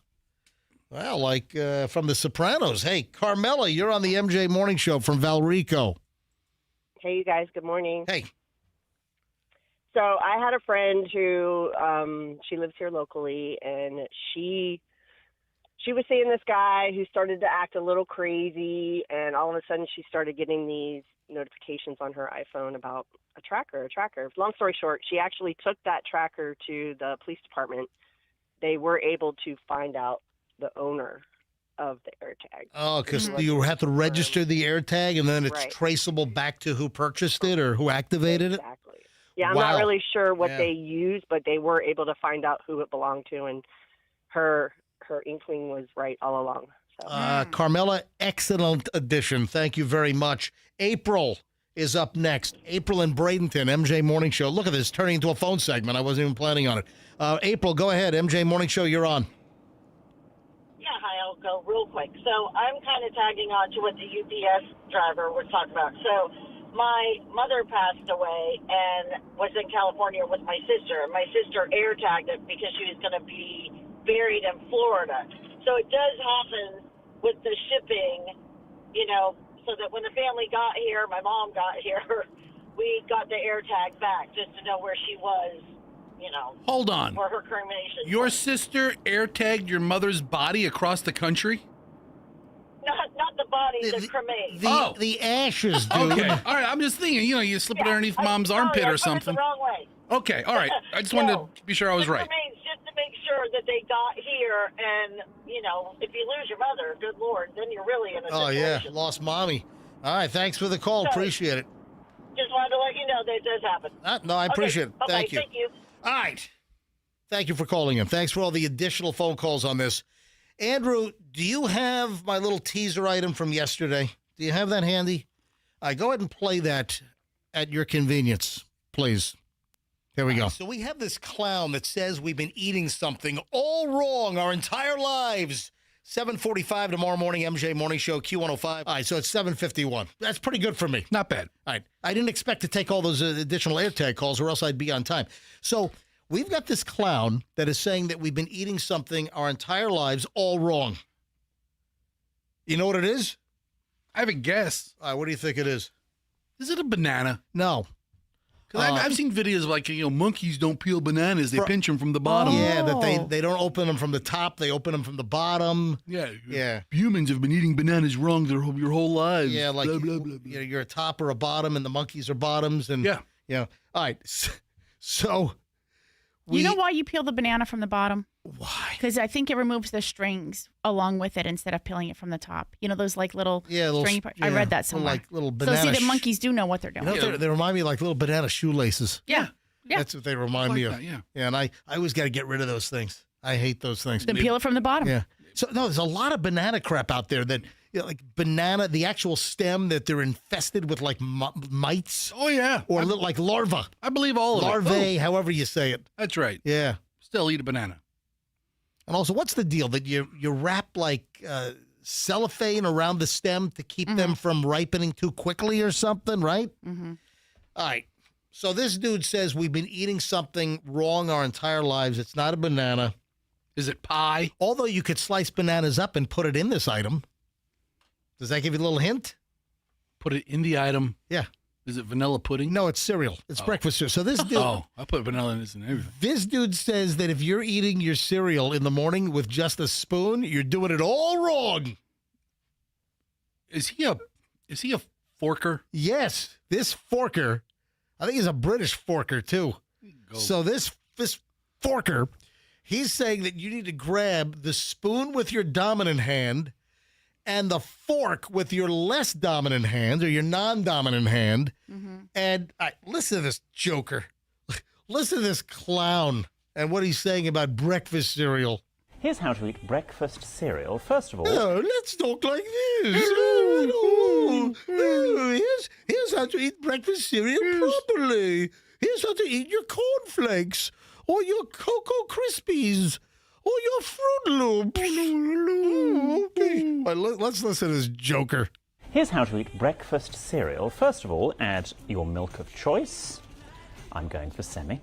And then, with a spoon held in your dominant hand and the fork in your non-dominant hand, you will eat. Now, it's not soup, so you don't need to scoop away from you like you would with soup, but you can use the fork to push some corned flakes onto your spoon. All right, so use the fork to push the flakes onto the spoon. Shut up.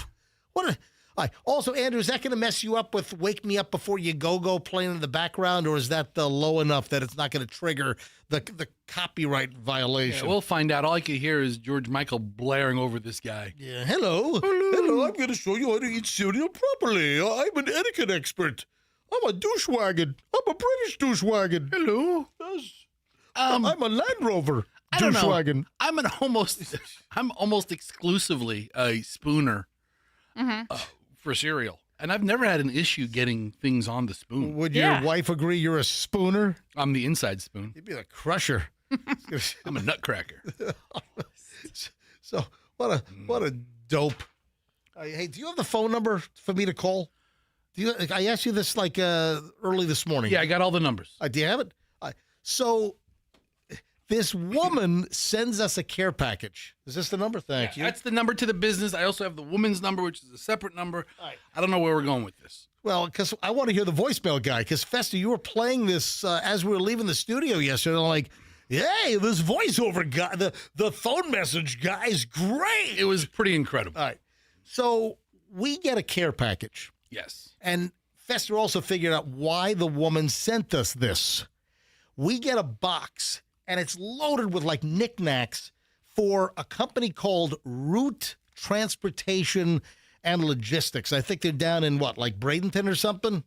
They're based out of Cincinnati, but they have a Bradenton office. Route Transportation and Logistics. Send us this box with all kinds of T-shirts in there. There's little mini knickknacks, like wooden pallets to put on your desk, I guess, as a cup holder. Every promotional item that they have, they essentially threw in this little box. Scrunchy delivery trucks with the rubber, the stress ball type thing, pens and pencils, and all kinds of Fester's showing all this crap. There's a little mini pallet. I don't even know what we do with this little mini pallet. Hey, you light it on fire. That's right. It's kindling. Yeah, a little knapsack of the company. All kinds of stuff. And Fester, you wearing the shirt right now? Yeah. Yeah, here's my Route Transportation and Logistics shirt. They sent a 5X shirt for Fester. Thank you very much, by the way. And it turns out that, Fester, you said something. There's a mug? Mugs. We got the whole everything. Fester, you said something on the air some time ago that if anyone wants to send you a 5X shirt, you'll wear it. Yeah. If anybody wants to send me over a 5X shirt, I'll wear it on MJTV. There's probably some limitations to that. And Fester is wearing the shirt right now here on MJTV. Yeah. So I don't know if it's Route or whatever it is. We get the box. There's a note inside. Yes. Fester decides to call her up to thank her for the box of goodies. What's her name? Her name is Lisa. Lisa from Route Transportation and Logistics down in Manatee County, right? Yes. She goes on to say all the charitable work her company does, working with blind people and legally blind people and sight impaired people. I really kind of skipped over that. Hold on. Are they driving the trucks? They're loading the trucks. Are they driving the trucks all? Apparently, the company's very invested in helping people with sight issues. I just skipped over that part because it was kind of boring. I think the guy that hit the overpass down on I-75 yesterday. Did you see that? Oh, we'll get into that in a bit. He didn't work with this company, by the way. No, he did not. But we get a very nice letter from Lisa, and we get a care package with everything she could possibly jam in here, including a T-shirt for each of us and a big, large, fat person T-shirt for myself. And the whole thing that started this was me saying, if anybody mails to the radio station a 5X T-shirt or a hoodie or something, I'll wear it during the morning show. Sure. And she remembered, and she's the first person to actually do it. And I'm very grateful. I call it, it's only right to call and thank. If you guys are going to take the time to send us something, I'll call you and thank you for it after the show. And the voice pre-recorded selection option is the best one I've ever heard. All right, so I got to dial this up live. Andrew, can you pick up all the phones, please, so I can dial? All right, so I want to dial out here, and I want to call the office. The outgoing message from the office. All right, 941-755. All right, dialing up. All right, I want you to hear this guy. Hey, thank you for calling Route Transportation and Logistics. Your Hey. single source, full truckload and volume LTL logistics provider. It is our mission to provide the best customer service we can. Yeah. So all calls are recorded for training and quality purposes. And as always, we're happy to provide you with some options. If you know your party's extension, go ahead. Enter it now. Go ahead. Yeah. If you're a carrier or a driver looking to book a shipment, hey, you rock. Press 1. If you're a carrier or a driver looking for load information or providing a check call, hey, awesome. Press 2.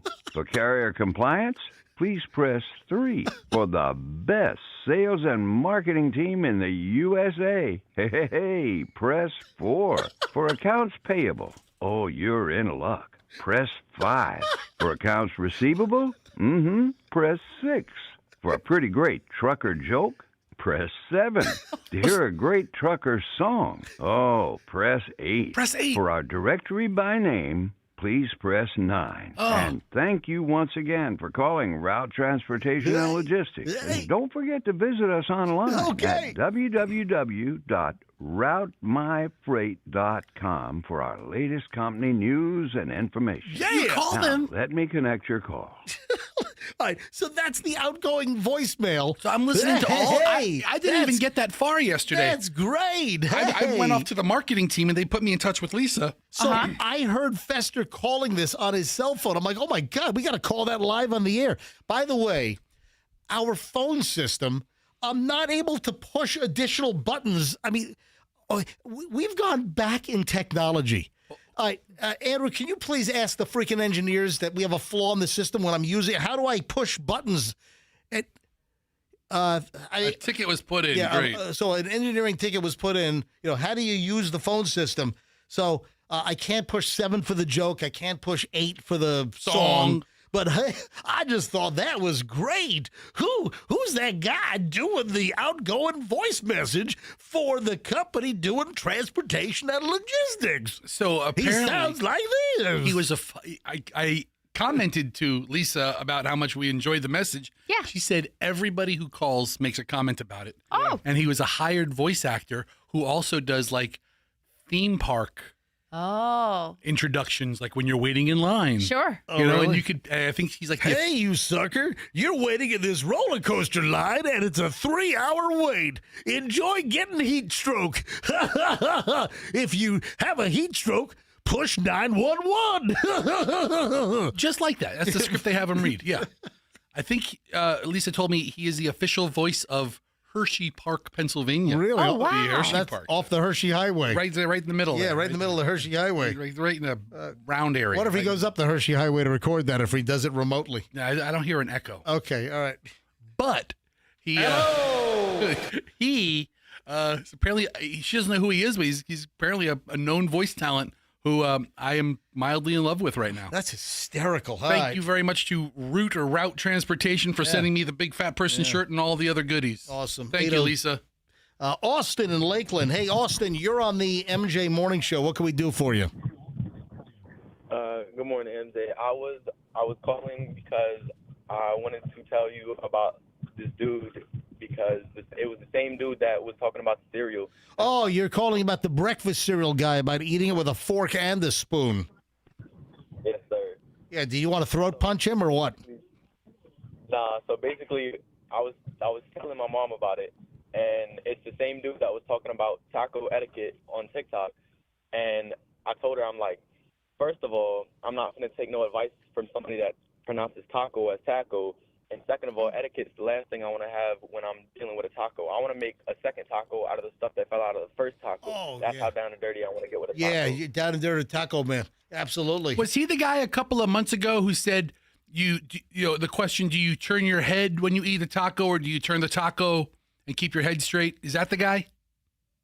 I believe so, but don't quote me on that. Yeah, because I remember a couple months ago there was a thing, there was a social media buzz question. Yeah. Do you turn your head when you eat a taco? I'm a taco head turner. I get in there. Let me ask you a question. Do you hate this British guy so much that you'd like for him to next be embroiled in the whole Jeffrey Epstein scandal with former Prince Andrew? I don't hate anybody. Okay, there you go. That's the right answer right there. There you go. I'll leave it at that. Hate is a very strong word. Absolutely. Austin, thanks for calling, buddy.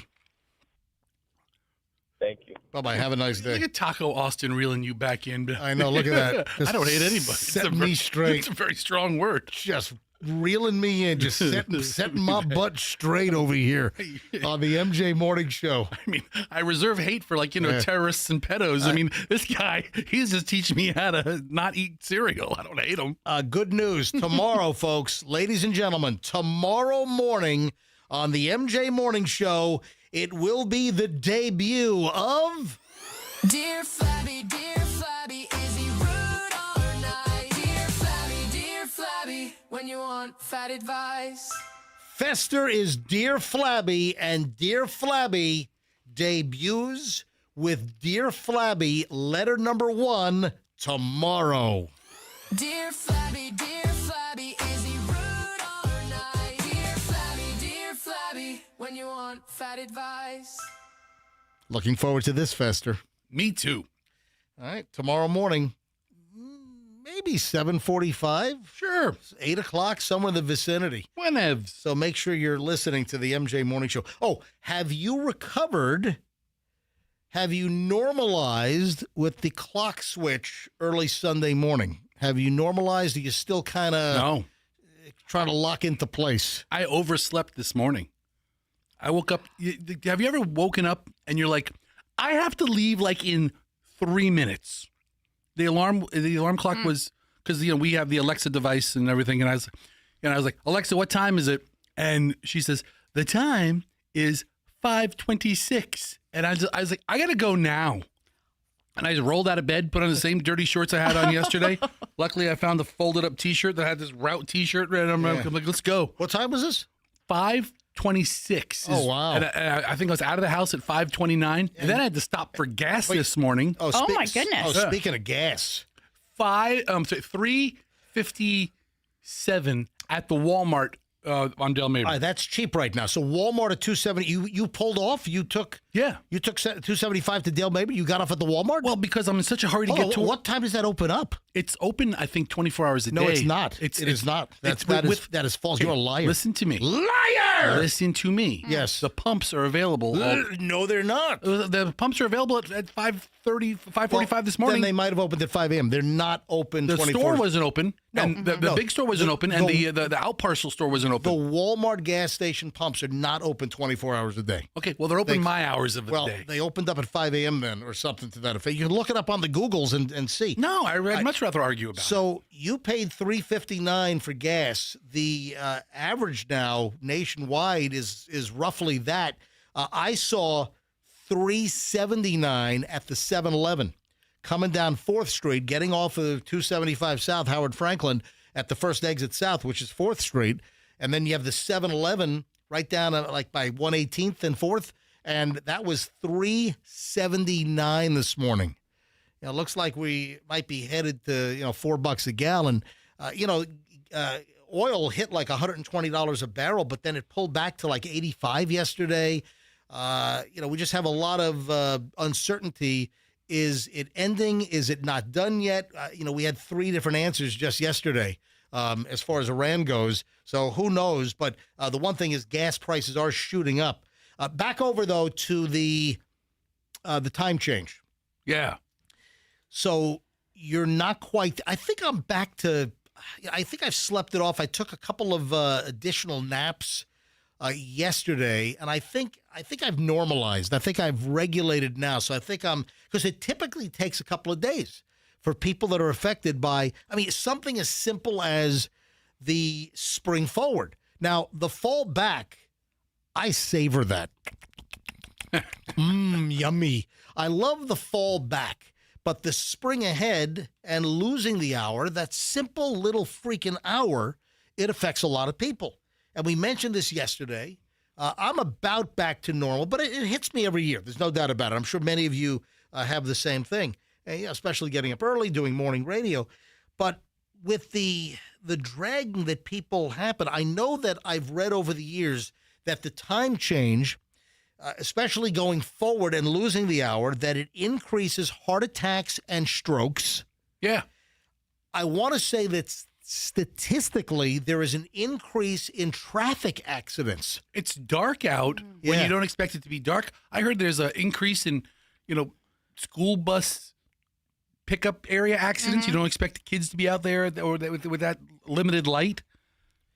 I don't know which way I feel better about, daylight savings time or standard time. There is this push to make the time permanent and to go to daylight saving time, to go to DST year round. And I think we even voted for that in Florida. So there is this nationwide push, but Congress has to get behind it. You got to get all these states behind it.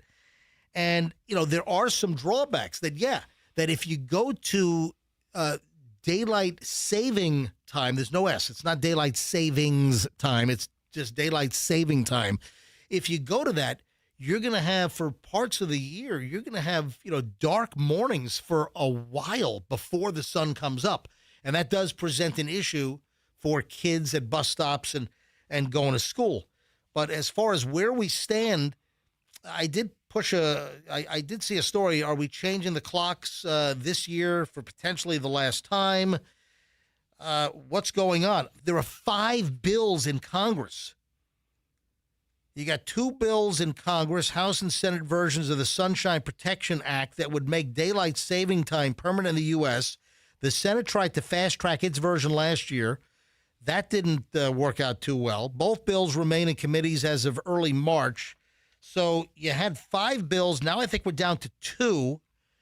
Another recently introduced bill, Daylight Act of 2026, would make half daylight saving time permanent. Under the legislation, clocks would jump forward a half hour instead of a whole hour and then lock it there. What the? I mean, how about just making the clocks ahead 26 minutes? What? So we got about a dozen states where lawmakers have introduced legislation to end the time change. There was a bill introduced in Virginia in January that has been, I guess, the most successful. That calls for year-round standard time, not daylight saving time, but standard time. If Maryland and the District of Columbia would do the same, then Virginia would get on board with that. But 19 states, Fester, 19 states have voted for permanent daylight saving time. Those states, Alabama, Colorado, Delaware, Florida, we voted for it. Georgia, Idaho, anyways, a whole bunch, 19 states. So we have no idea which way Congress is going to go and ultimately where this is going to happen. Let's gerrymander up the time zones. I don't know where the hell I stand on Carve this. out an eastern district that includes parts of Wyoming. Gerrymander it right. You have to know you're gerrymandering to get that. Right. It wasn't even that funny a joke. Just an observation. Let's fume a bit.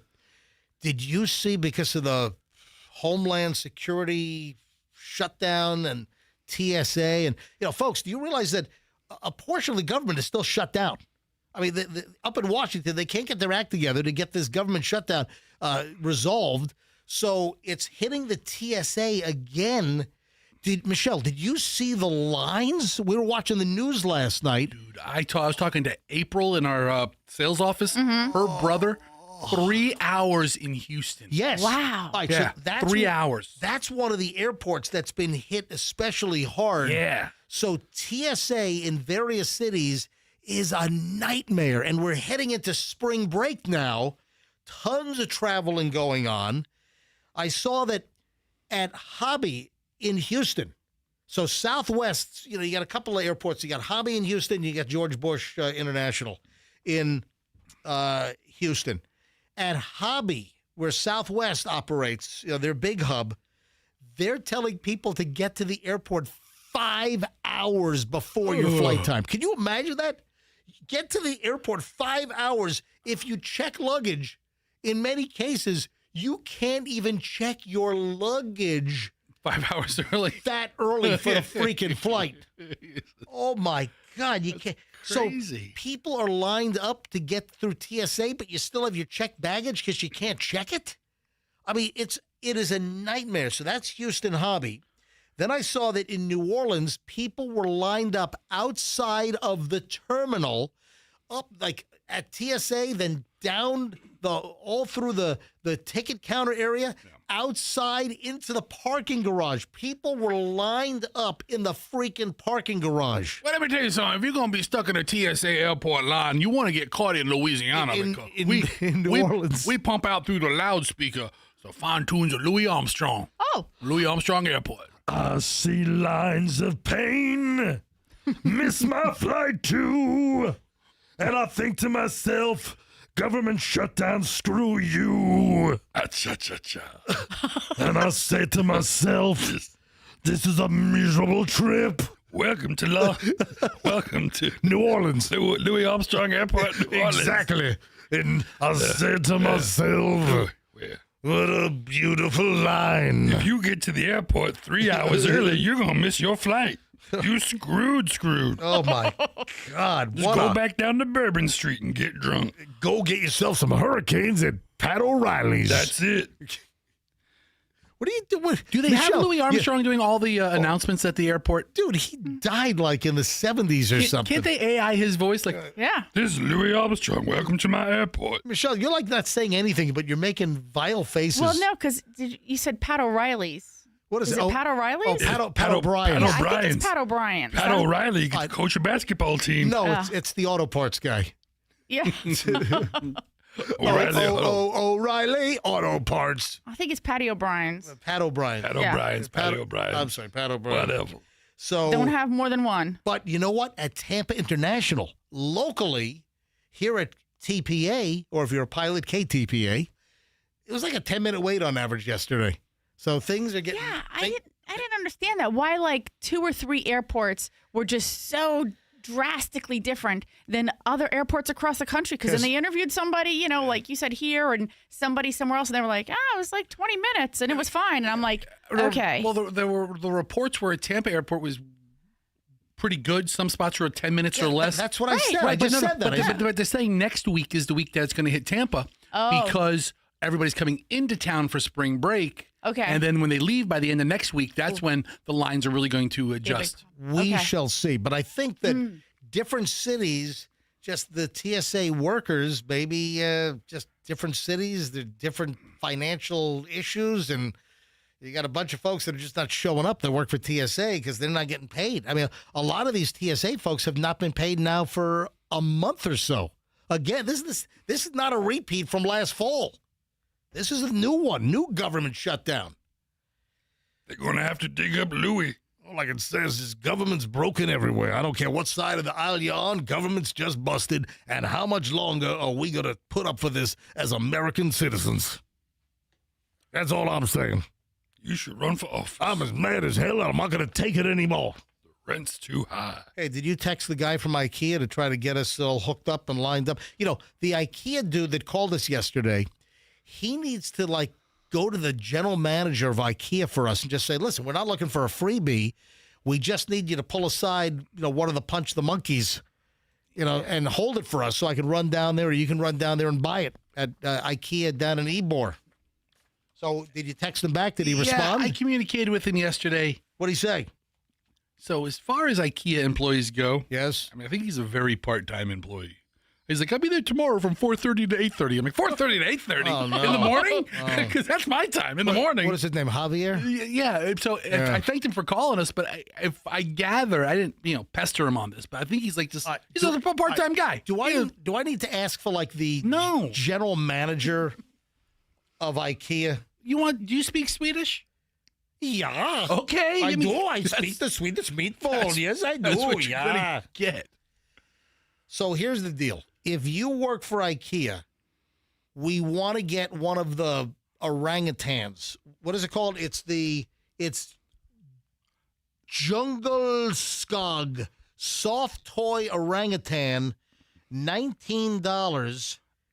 So I've been to the IKEA store now twice, right? Looking for the orangutan. You have? Yeah, because I went A listener sent me on a wild goose chase like the day we talked about it. And they're like, oh, they have them in Tampa. So immediately after the show, I went. And then, no, I'm sorry, I only went once. So I went that day, and they didn't have them. What, are you having delusions of going to IKEA multiple times? Well, IKEA has like the different levels, and I have different memories because I was like stuck in the food area, and then I looked at the home items, and then I went to the monkey. I've got nightmares of getting trapped in that maze in some kind of fire and not being able to evacuate. You know what the crazy thing is?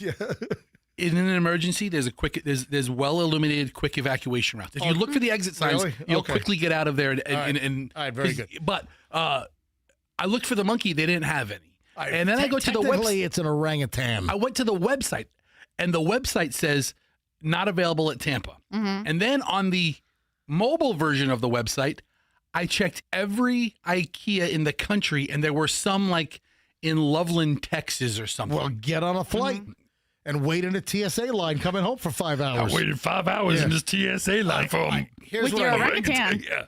I need a full time. Well, listen, we ought to give Javier a shot. I will, but I'm like, If the manager of IKEA locally is listening, or any like full time employee at IKEA, can you call us please? 800-990-1047. 800-990-1047.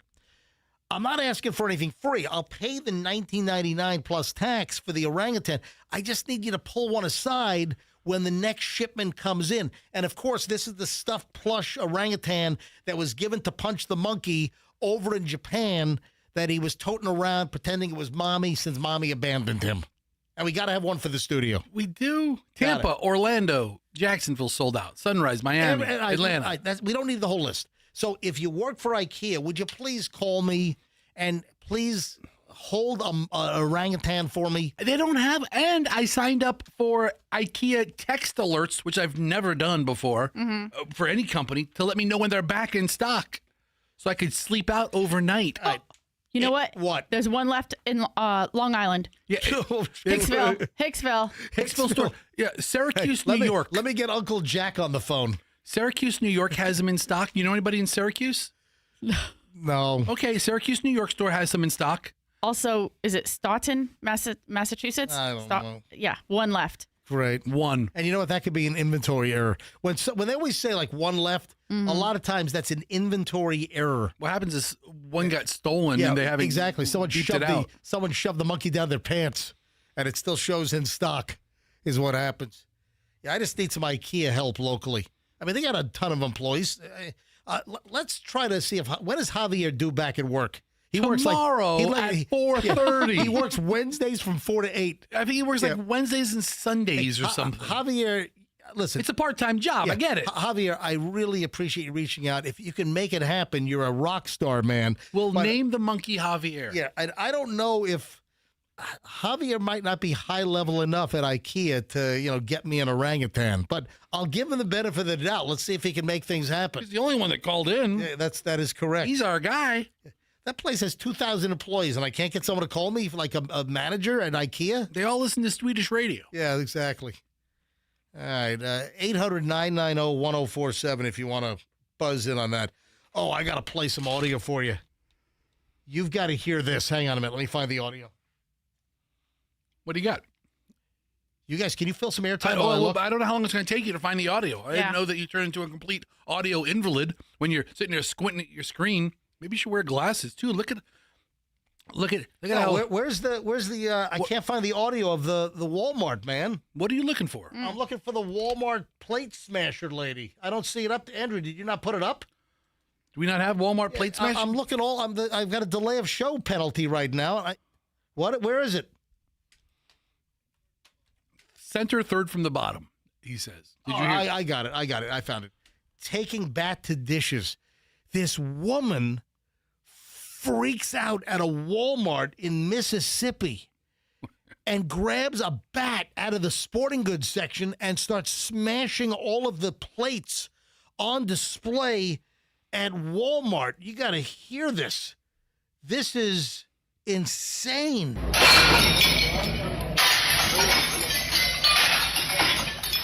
There's a minute of this.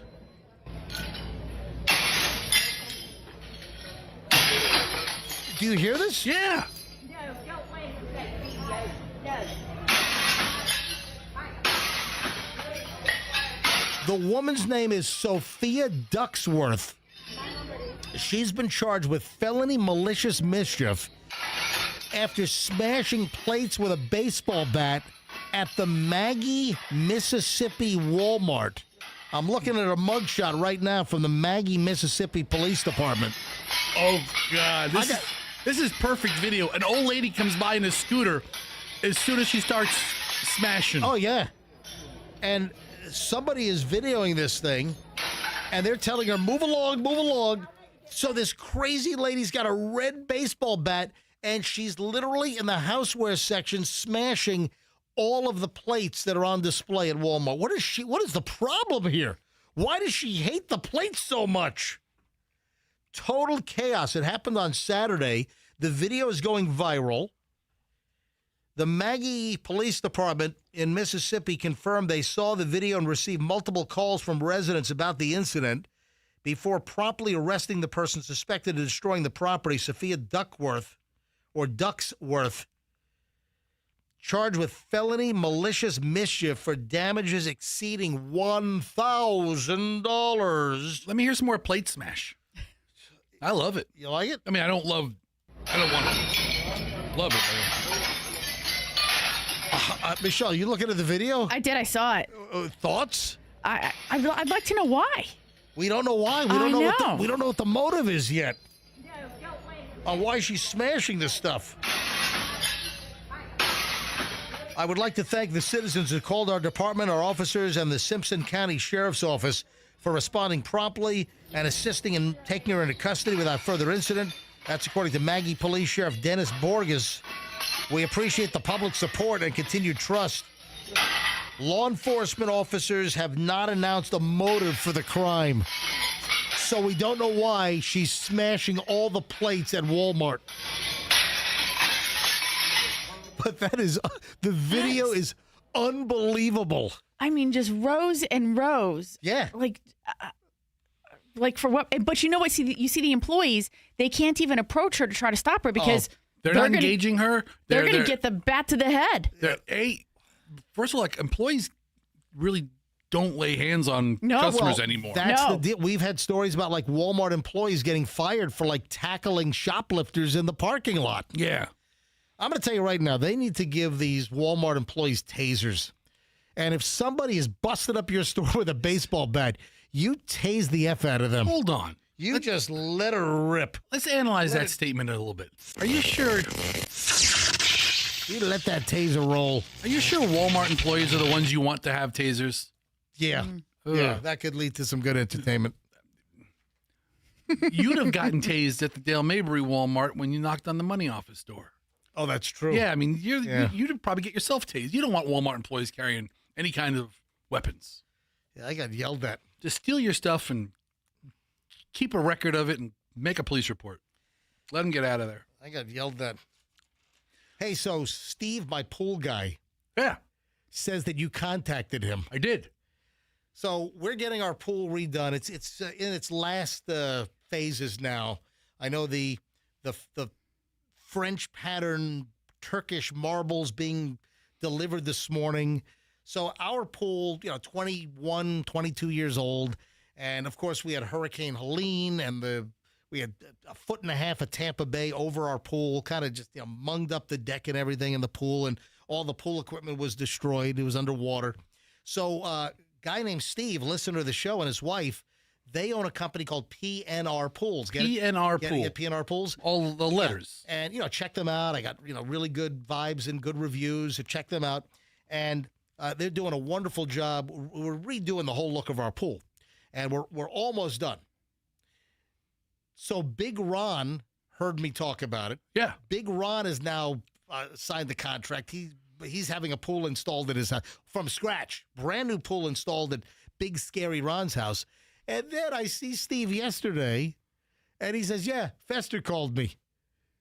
And I'm like, what do he want? Oh, he wants his pool worked on. I said, hey, what kind of work? He said, your pool is a sludge pit for the... It needs a refresh. Hold on, let me get this out.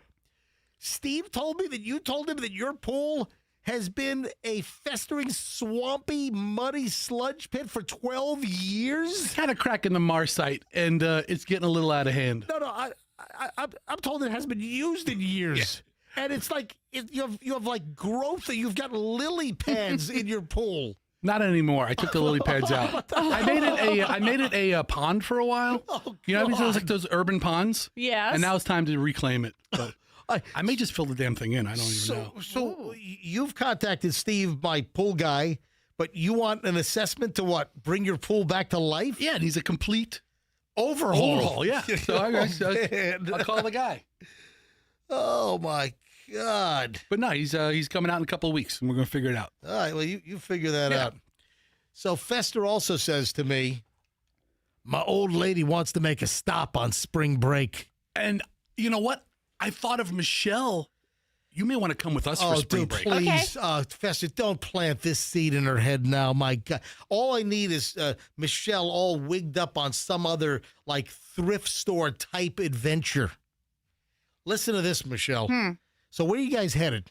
Where are you going again? So we're going to do a spring break. Spring break. Coming up. Yeah. So we're going to visit some friends. Mm-hmm. And then we're going to be in Alabama. We're going to come through Alabama. Yeah. Because there's a restaurant we want to go to. And we want to end up in Pensacola, where there's the naval station. Yep. Right? And there's like a big aviation museum that my son wants to go to. So we're going to visit some friends in the Georgia, South Carolina, then cut through Alabama. And my wife says, do you know what's in Alabama? And I go, yeah. Inbreds. And she goes, besides that? I go, no, I have no idea what's in Alabama besides inbreds.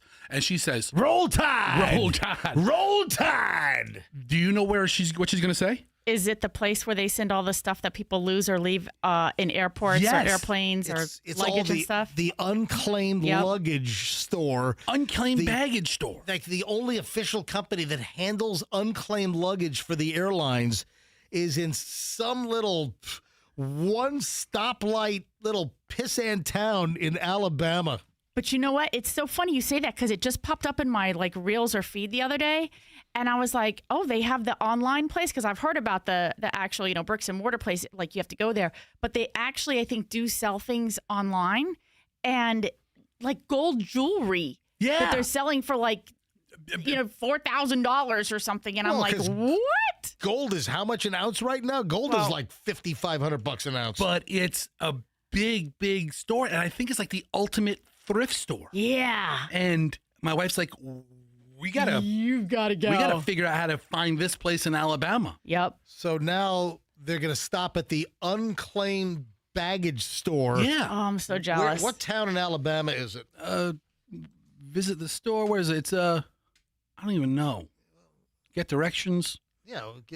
I'm getting there. There it is. It's in Scottsboro, Alabama. I have no idea where Scottsboro is. I know. I didn't know where that was either. You've got a map. I know. I'm just telling you. Bring the map but up. Off the top of my head, I have no idea where Scottsboro is. It looks like it is about 25 miles to the east of Huntsville. Okay. So you can stop at the rocket labs in Huntsville. Yeah. So it's in that northern third of the state, northern part of the state. But yeah, we're gonna go to the unclaimed property, unclaimed baggage store, southwest of Chattanooga, Tennessee. Whatever day you're doing that, we're gonna have to be like on WhatsApp, or you'll be sending me pictures of stuff. Yeah, I mean, I think it's a fun weekend trip for you guys. Yeah, you can fly to Birmingham, fly to Chattanooga, fly to Atlanta, a bunch of cities right there. Go to the unclaimed baggage store. Well, Julie and I would totally be down for that.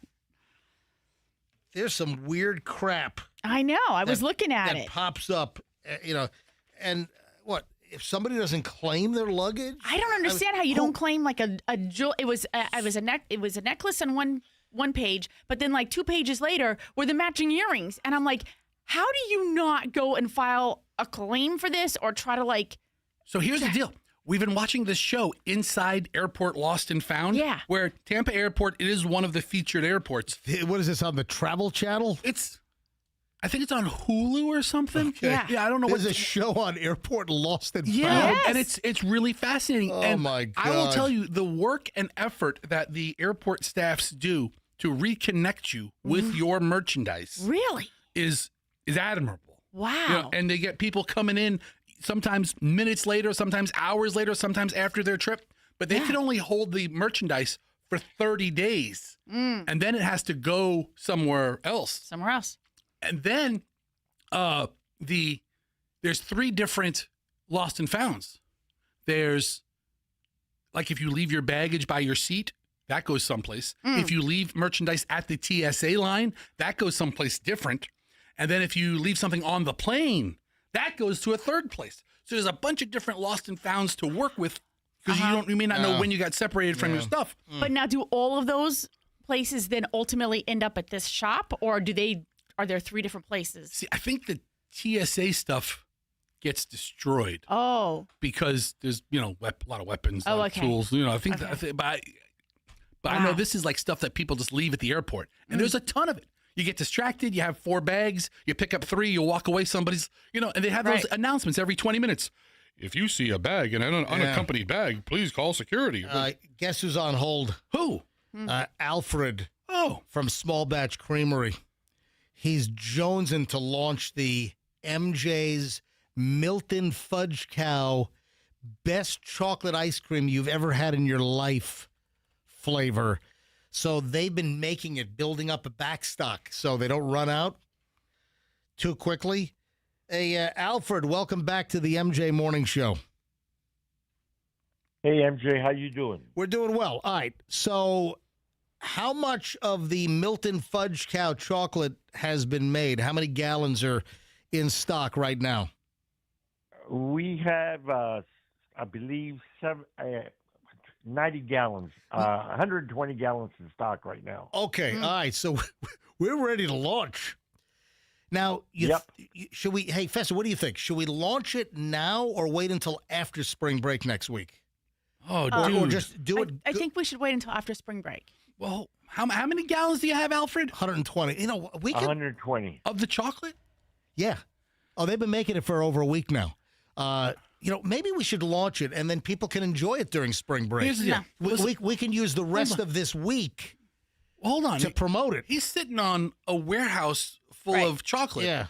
If we launch it, have an official launch. No, hold on. No. We launch it. Like a soft launch? We launch it. We make the Milton Fudge Cow available, and then after spring break, that's when we do the actual ribbon cutting, and we do... Oh, yeah. So it's like a soft opening now, so we can open it now, and then we do the official... we do the ribbon cutting. We go back like what we did with the vanilla back in the fall. But that's what we did last time. Yeah, we did the same thing before. But, I think your vanilla was out for like 6 weeks before we had a date to actually meet the people. I don't think it was out that long. It was out for a while. It was out for a while. All right, so Michelle, do you have a problem if we make it? If he wants to make it available, that's fine. Yeah, and then, but we're not going to be doing anything between now and Friday. So, I'm not available till at least May 1st. Yeah, exactly. I agree. May 1st. May 1st. I mean, I'm booked. You're booked until May 1st. I'm a busy guy. I agree. So we can let's make the chocolate available now, and then what we'll do is after spring break. So next week is spring break for most of the school systems, right? Hillsborough, Pinellas, most of the systems are off next week.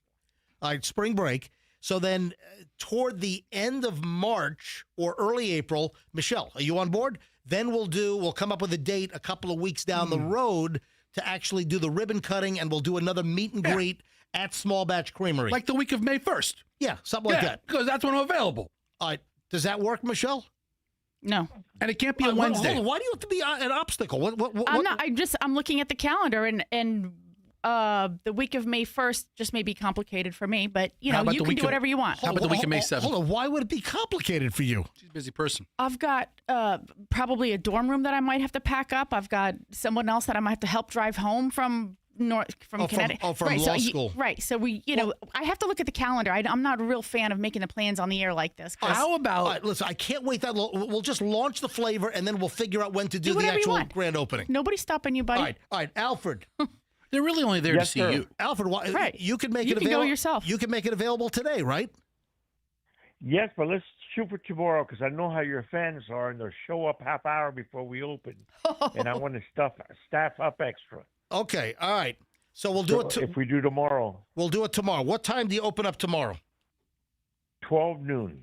All right, so this will be Wednesday, All right, so Wednesday at 12 noon, tomorrow. No, it's not going to work. Why is that? We need you to open up at 8 a.m. tomorrow, Alfred. We need to talk about it on the air. We need to talk to the first. No. I want to get MJ's 12 Milton Fudge Cow while I'm driving to work. Ladies and gentlemen, Noon. it is Noon. It is now official. The MJ Morning Show, MJ's Milton Fudge Cow chocolate ice cream, the best, richest chocolate ice cream you've ever had in your life, will be available beginning at 12 noon tomorrow, Wednesday, March 11th. So 12 noon tomorrow, doors open at Small Batch Creamery, 4th Street, St. Pete, for Milton Fudge Cow chocolate.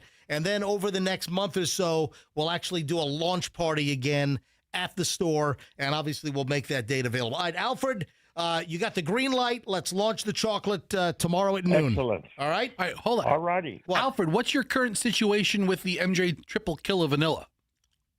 It's still selling very well. How much do you have? Like, do you have inventory for the week? I mean, has there been any lapses in inventory? No, there has not. Okay. We've got some in inventory. I don't know how much, but we've got plenty, sufficient in inventory. Okay. All right, so what I need to do is I need to get you some artwork from one of the Milton Fudge Cow Crotchety Old Man CDs so you can use, I'm holding this up to MJ TV right now. You need to grab the artwork of Milton Fudge Cow's face. You need to grab Milton Fudge Cow's face to put it on the sign on the ice cream cooler for MJ's Milton Fudge Cow. I'll send you all the spelling and all that stuff as well, okay, Alfred? Excellent. Dude, you don't even need Alfred. We look forward to more. We could just put it all into AI. Grok can make you a logo with Milton Fudge Cow. Yeah, we put in every picture you have of Milton, and then say cover this guy in fudge, and AI will spit it out. Yeah, it's really, or Gemini will do it, or Copilot, or ChatGPT. Right, I'll put you in charge of that. All right, Alfred. We'll talk to you tomorrow. Okay. All right. Thanks. All right. It's official. The next flavor in my repertoire. So the MJ Triple Killer Vanilla Ice Cream is the best-selling flavor he's ever had in nearly 40 years of Small Batch Creamery. And now, let's see if the chocolate can do the same. Not Milton Fudge Cow. Oh, thank God you've answered. Milton Fudge Cow for the best chocolate ice cream. Tomorrow, 12 noon, and then over the next 30 days or so, we'll pick a date. And we'll do a launch party. We'll go out there again, and we had like 600 listeners come out last time for the launch of the vanilla ice cream, which was fantastic. All right, moving along here on the MJ Morning Show. We have some more information on the wackadoodle that shot up Rihanna's house. Michelle, what do you know about this? She's some religious nut job? I don't know anything. What the hell? So disturbing social media posts appear to show bizarre behavior and a fixation by the woman that drove by Rihanna's Beverly Hills $14 million mansion and rat-tat-tat-tat-tat-tat-tat-tat shot it up. What the hell? So the suspect is 35-year-old Ivana Ortiz, booked on suspicion of attempted murder. She's originally from Florida. That's all we need. Fantastic. Freaking-tastic. If you would have said, guess what state she's from, yeah, I would have said Florida. Originally from Florida. Fan-freaking-tastic. We need more wackadoodles. In the weeks leading up to the shooting, Ortiz, a social media Bible influencer, posted a series of erratic messages and videos on social media that referenced several celebrities, but mostly Rihanna. On February 23rd, Ivana Ortiz wrote on social, "Bad gal Riri, are you there? Because I was waiting for your AIDS 5 head self to say something to me directly instead of sneaking around like you talking to me where I'm not at." Sounds like this woman is yeah. Wow. Wow. I think we see where this is headed already. Yeah, she's been charged with attempted murder because Rihanna and who's her boyfriend? A$AP Rocky. A$AP Rocky's her husband. A$AP Rocky, the husband, and then the kids were inside. So she's been hit with attempted murder charges. Wow. Some reports saying that A$AP Rocky was not there. I saw reports that he was there. And we do know that Rihanna was inside. Man, that's nuts. In another post dated February 17th, Ortiz shared an image of rapper Drake with the caption, "When Drake found out Rihanna has AIDS." What? Oh, man. This she's out there. You know, so she's from Florida. Next, we're going to find out she's from, like, Largo. Yeah. You know? Largo has a big Rihanna fan club. What? This is unbelievable.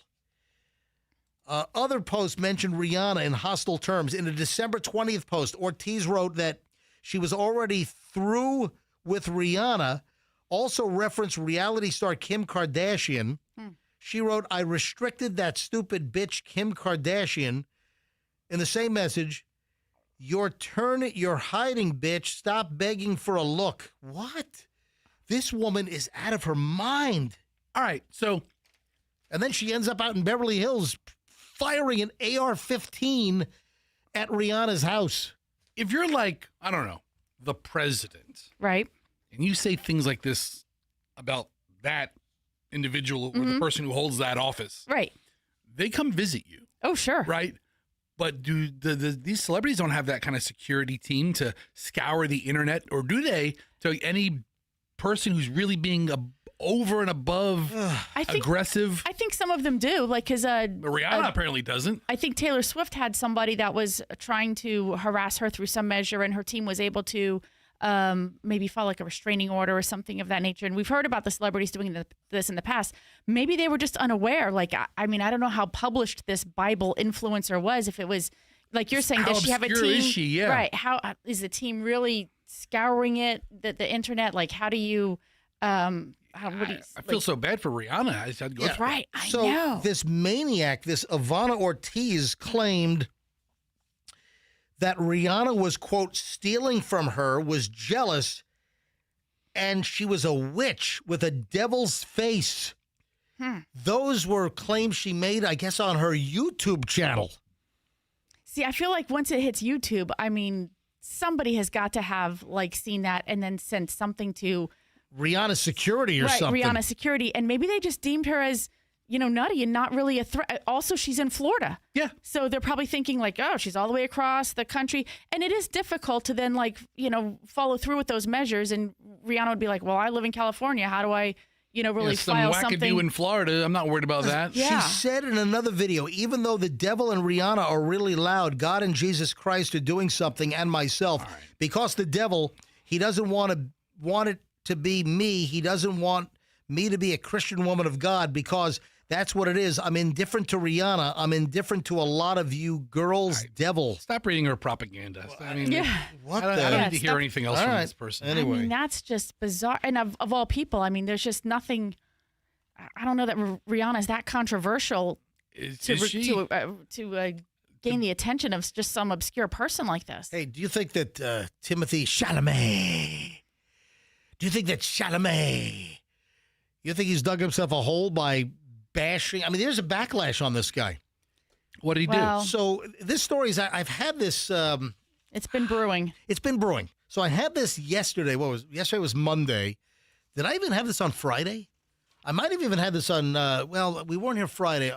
Maybe I saw it over the weekend. So Timothy Chalamet has attacked another art form. So in the arts, you've got acting. Of course, he's an actor. You've got singing. You've got, what else do you have? You have theater. Theater, and the thespians. Guess what he's attacked? He's attacked ballet and opera. Well, he's got some nerve. Is this from that podcast that he did with Matthew McConaughey? Right? I'm trying to figure out, why did we need a town hall meeting podcast with Timothy Chalamet and Matthew McConaughey? Listen to this. Get a load of this crap. I don't want to be working in ballet or opera or, things where it's like, hey, keep this thing alive, even though no one cares about this anymore. All respect to the ballet and opera people out there. I just lost 14 cents in viewership. But, damn, I just took shots for no reason. That's it? Yeah, what? So he's saying, you heard the ballet comment and the opera comment, right? I don't want to be working in ballet or opera or, things where it's like, hey, keep this thing alive, even though no one cares about this anymore. No one cares about this anymore. That's his perspective of it. I mean, some people obviously do, but it's a struggling art. If your daughter says, "Hey, Dad, I'm joining the ballet," you'd be like, "Whoa, easy now. Hey, Dad, I think I'm going to pursue opera." Opera's a tough one. They're both a tough one. They're challenged. They are very challenged. I read about some of the opera performances that are. We don't have like a lot of new modern opera writers. And we're not talking about that amazing little kid that won like America's Got Talent, singing her little opera crap. No, that's an outlier. We don't have like new and upcoming writers of La Boheme. Right. I mean, there's a few. But they're few and far between. There's just not a lot of new, modern opera performances that are written, and then to find the performers. He's right. Right. But to be fair, cinema is dying as well. There's a big, debate about that in Hollywood. The theaters are struggling, and they're like, you're calling out opera and ballet. What do you mean cinema's dying? Movie making?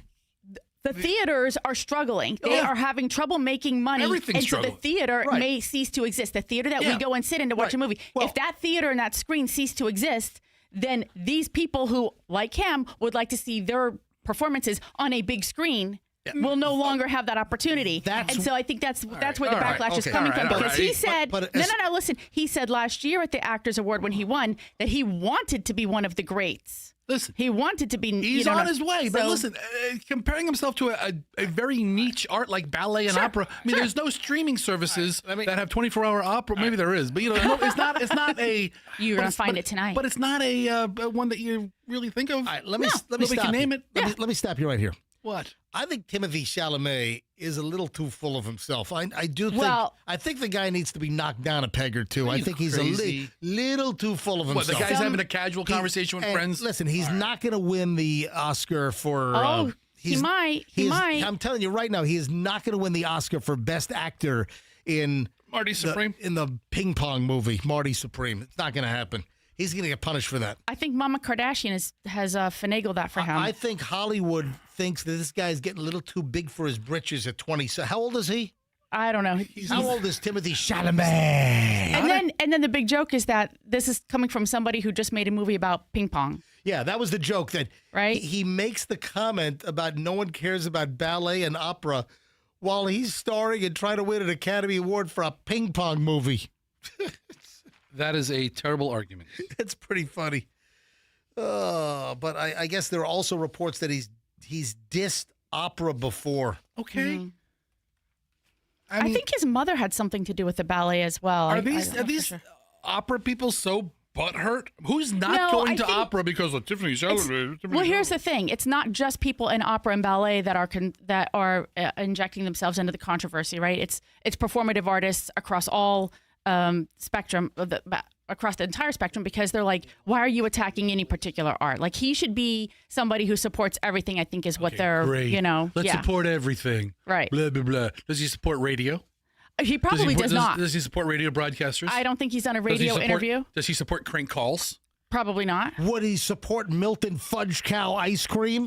I don't know that he likes chocolate, but you could ask his girlfriend, because apparently she rules the roost. Would he send who's his girlfriend? What's her name? The model? Kylie. Is it Kylie? I don't know. He's Kylie shacking up Jenner. with one of those girls. Kylie Jenner, right? Yeah. Part of that Kardashian. And some people are saying this is part of the Kardashian curse, right? Like, now he's been with her for a long time. They live together, and he's reached like a point in his career might be considered like the pinnacle of his career, and now it's like, oh, is it all going to start falling apart like all the other people who have faded, all the other dudes? Stop.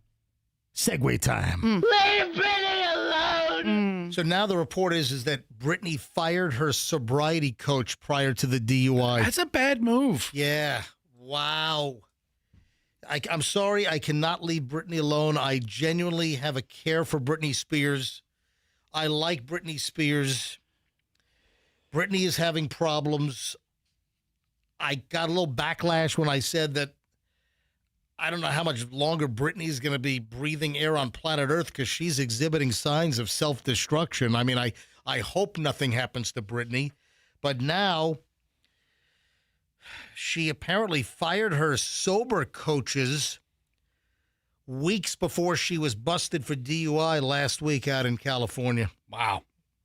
Sources with knowledge told TMZ that Britney fired the sobriety coaches after she signed a deal selling her rights to her music after she returned home to California following a trip to Cabo San Lucas in, was it Los Cabos? What is Cabo San Lucas?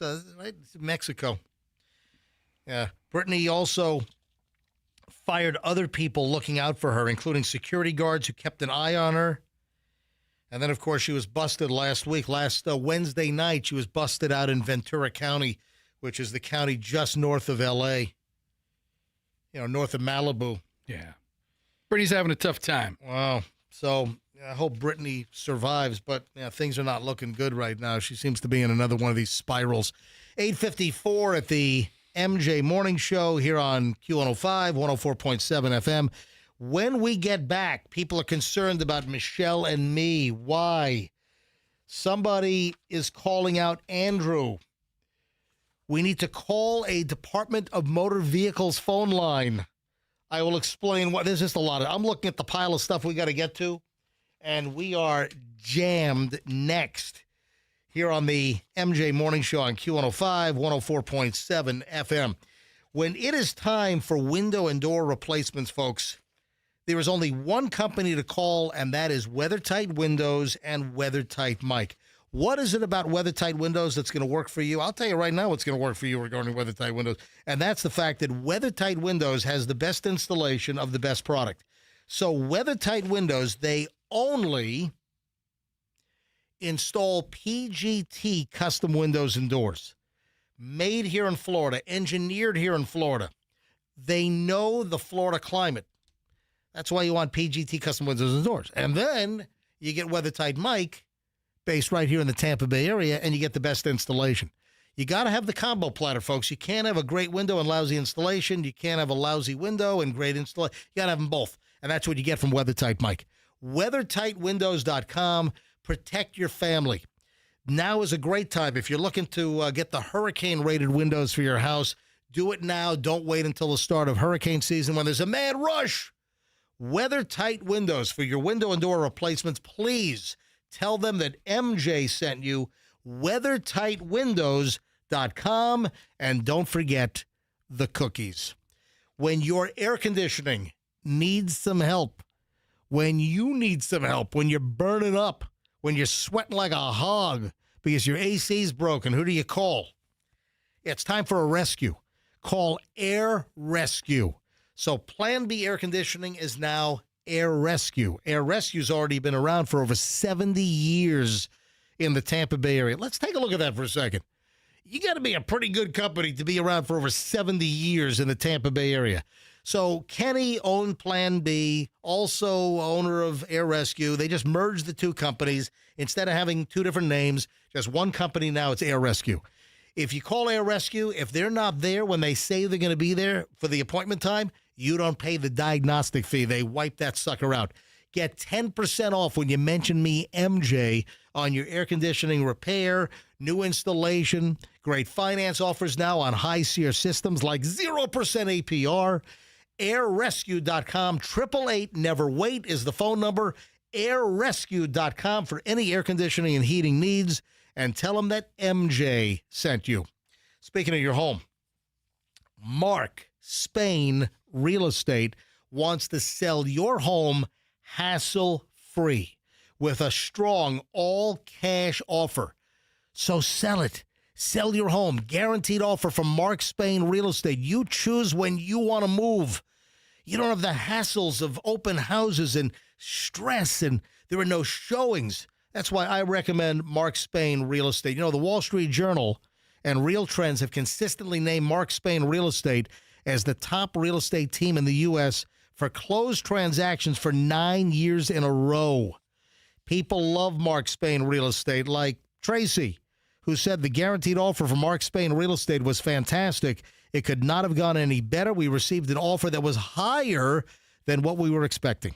When it comes to sell your home, folks, it's Mark Spain Real Estate. Call them. Go to markspain.com. Get a guaranteed offer on your home today. That's markspain.com and start packing. MJ Morning Show back in minutes. 9 o'clock hour loaded next. We have an accident on the veteran.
With Patrick DeHaan.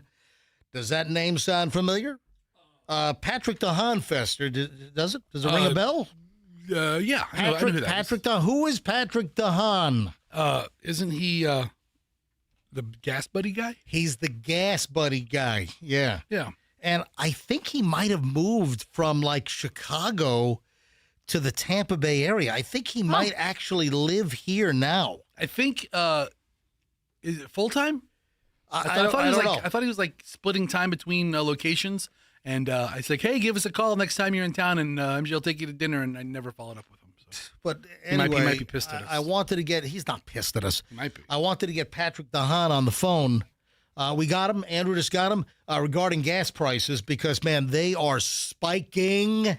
He would know about it. Oh, you think so? He's the expert. Yeah, I know. Hey, Patrick DeHaan, Gas Buddy, welcome back to the MJ Morning Show. It's been a time. Yeah, it's been a while. Thanks for having me back. Hey, absolutely. So I remember you were up in Chicago, but did you say that you were moving down to our area here in the Tampa Bay area? I'm one of those snowbirds that's despised, and I bring with the expertise of what's happening at the market. So please forgive. So are you in Tampa Bay right now? I am. I'm in South Tampa right now. Oh, dude, Michelle and I, my wife is on the show now, and we live in South Tampa. So welcome to town. Well, thanks for having me. I mean, I go to the speedway up the street here, and I've been watching that go up 5 times in the last week. That's definitely not normal. Oh, yeah. I know which on Dale Mabry, right? Yeah. And, I rolled in and paid $268 a little over a week ago, and then $299, $329, $349, now we're up to $379. Now, Patrick, let me ask you a question. Do you use the Gas Buddy app to find the best price on gas in town by any chance? Oh, I may use that, and I may pair it with the Gas Buddy, the Pay with Gas Buddy card. There's a bunch of stations around that I can get 33 cents a gallon off. So absolutely. Well, that rocks.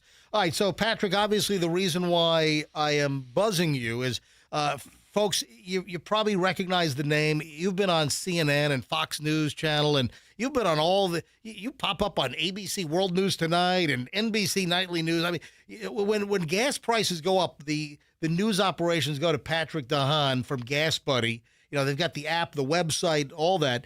So with the situation in the Middle East, with Iran, the Strait of Hormuz, and the 20 to 25% of the oil flow that's being cut off right now because of the conflict, we have seen a massive spike, obviously.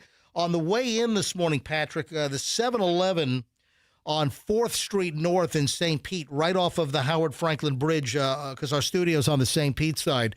I passed 7-Eleven, and that's at $3.79 a gallon right now as of 5 o'clock this morning.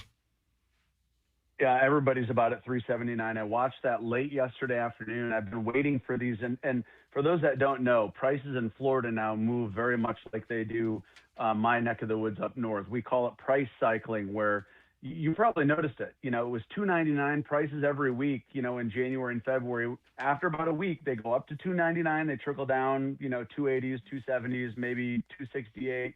Then they jump back up to $2.99.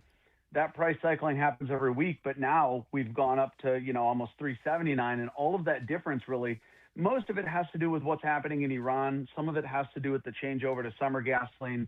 But I'm hopeful now with oil down, 8% this morning, that we might start seeing prices trickle down from that $3.79 here over the next couple days.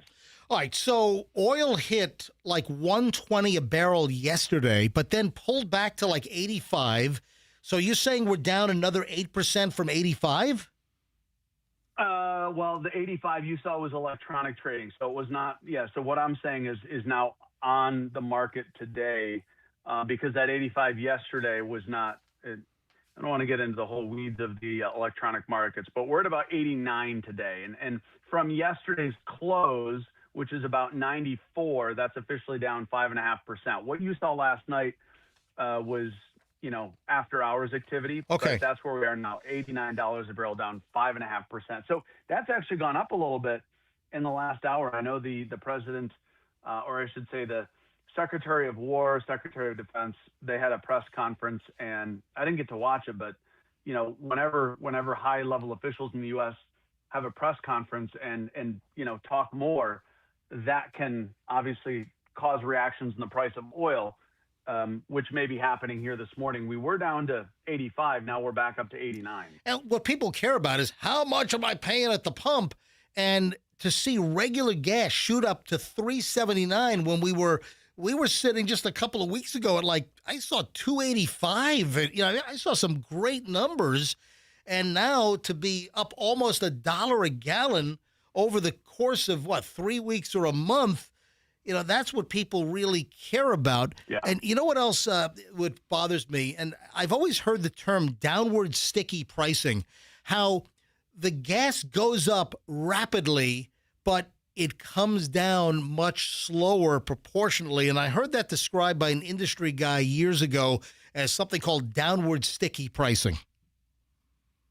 Yeah, it's really interesting, but I'll come on. And I'm not here to defend, but to analyze and pass that information along. Is a lot of the time, if you saw my socials yesterday, I was anticipating that prices would go up to potentially $3.79 because in real time, the information that I get to see is I get to see what stations are essentially paying in real time, and that's how you know when prices are going to go up. So, consumers, you see the massive uptick, and it feels really awful, but stations actually can't raise their prices fast as their replacement cost is going up. Yeah, but that bothers me, and I know this is the way it works, but you've got gasoline sitting in storage that was already produced under the old price, but they're already raising it based on what's going on instead of just selling through what they have at the old price. Why is that?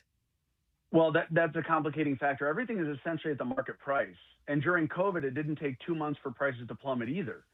So, it's kind of like going to, we'll say, a fine steakhouse in town. Now, I don't think that they have anything on the market or on the menu that's market price, but that's how the oil market works, is there's futures prices, which is what you're referring to, the price of oil today for delivery in April. Those are often used as hedges against risk that can change. But gas stations, refineries are all buying oil at the spot price. So there's two different prices. You're talking about futures prices, which you can buy a contract for, but everyone else that's playing in the industry that's refining generally is buying on the spot market. I guess in real time, Patrick, what I'm saying is that you got the BP station or you got the Shell station. What a speed! You've got them raising the price on the gas that's already in the freaking ground in anticipation of what could be coming in the trucks later on. So that always just kind of rubbed me the wrong way. So just to wrap things up, Patrick, how long, if you were to guess, do you think that this Iranian conflict is going to drag this out for a while? Or you think this is going to resolve and we're going to normalize? And, we're going to the summer blends. That's always a complicating factor in jacking up price. I don't want to have a perfect storm where we're looking at, $5 a gallon. Well, I think to your point, the seasonality will continue to probably weigh on markets. It may not send them higher. Oil's way down this morning. But also, your guess may be as good as mine in terms of where we go in this situation with Iran. And that's a lot of where we're going to go is, I don't know, because I haven't seen a lot of clarity on what we're after, how we're going to achieve it, and how we're going to accomplish getting the Strait of Hormuz reopened, right? There's a lot that's been said, but there's been very little actual action. Ships are still sitting in the Strait of Hormuz parked because the risk is still too high. By the dozens. I mean, there are apparently dozens and dozens and dozens of tankers sitting there loaded with crude. And, of course, even if some of that crude is not coming to us, it still weighs on the world markets. Hey, Patrick, great to have you on, my friend. And, since you're in South Tampa, we ought to probably hook up for a bite or something. You'll probably see me at the gas pump filling up, pulling the trigger. I should get a bumper sticker so folks know if you see me filling up, probably should fill up. I love it. Patrick, thanks, man. Thanks for coming on again. Hey, thanks for having me. Appreciate it. All right. Patrick DeHaan from Gas Buddy. How much gas does that guy use? I don't know, but it sounds like he's at the gas station every day. Right. Maybe he goes and fills it just a little bit. You know what? He should get one of those, either like a magnet for his car, says Gas Buddy, because then if people do, he's right, see him filling up or putting gas in whatever gas station he's using, they should know to go. Hey, Andrew, you ticked off listeners last week. So we had a best of show last Friday because I took a comp day, and we had a great best of show. And lots of people, they don't know it's a best of because it's good content. And if you haven't heard it, it's new to you. And for the best ofs, we pick the best of our content. So, listen, entertainment is entertainment. Well, guess what? Some people are angry at Andrew. You want to know why? Why? Andrew pulled the best of clip apparently from some time ago when we were giving away $1,000 every day. And in the best of clip, it's like, yeah, coming up. Gonna give away the next $1,000. Well, Got the next $1,000 coming up here on the MJ Morning Show, and people like, I kept listening. You never gave away the $1,000. What's Andrew? You got to try to make a note of it. If we're doing a contest in some segment that we recorded 6 months ago, why don't we have like a 3-second disclaimer and say portions of the MJ Morning Show have been previously recorded, and just say play it that fast. Portions of the MJ Morning Show have been previously recorded, and then go right into the show. Don't dwell on the fact that it's a best of or not or this or that. And because there used to be a policy or a thought that everything that was specific to that day should be cut out of these segments. I think that's crap. That's ridiculous. Matthew wrote in, and this was from last Friday's show. At 8:14 a.m. on Friday, my favorite local morning show said it's almost time to call in to win $1,000. So I got my phone ready to call. It never happened. Sorry, pal. It was an old segment where we were apparently doing a contest. You never gave it away. Oh, boy, I apologize. I'm considering calling the Kemp Law Group to file legal action against you. It would actually be a conflict of interest. That'd be the worst. That'd be the one time you wouldn't want to call Kemp because they couldn't take your case. Michelle, people are concerned. Somebody sent me this screenshot from you eating someone sent me a screenshot of Michelle. Yeah. Michelle's eating. I'm holding this up to MJ TV. What is that? Am I eating like a pig? It's Michelle taking a giant bite out of the La Segunda Burns steak sandwich collaboration last week. She can't eat anything in peace. People are not noticing that Michelle is shoving the pointy corner of the Cuban sandwich in her mouth. People are noticing that Michelle apparently has no wedding ring. So Nikki Mouse, not Mickey Mouse, but Nikki Mouse on Instagram sent me a direct message with the screenshot of Michelle from the video. By the way, the video is on my Instagram right now, Certified MJ Radio. You can see this video and see Michelle eat the collaboration sandwich with Burns and La Segunda. Video is at Certified MJ Radio on Instagram. And Nikki Mouse wrote, "Where's Michelle's wedding ring? You guys must be having trouble." Oh, my gosh. People have got nothing better to do. Let me tell you something. We are spending a lot of time together for a couple who's having trouble. You know what? I don't wear my wedding ring every day because then I have to come in the house, I have to take it off. I'm putting it in a drawer somewhere. I've probably lost it in the house like a dozen times over the 30-something years we've been married. And washing your hands and then getting all the soap in there. I wear it when we go out nice. Yeah. When we go out nice and we go out to dinner with like friends or the two of us or even just the two of us going out to eat. But you want the valet guy to know you're married.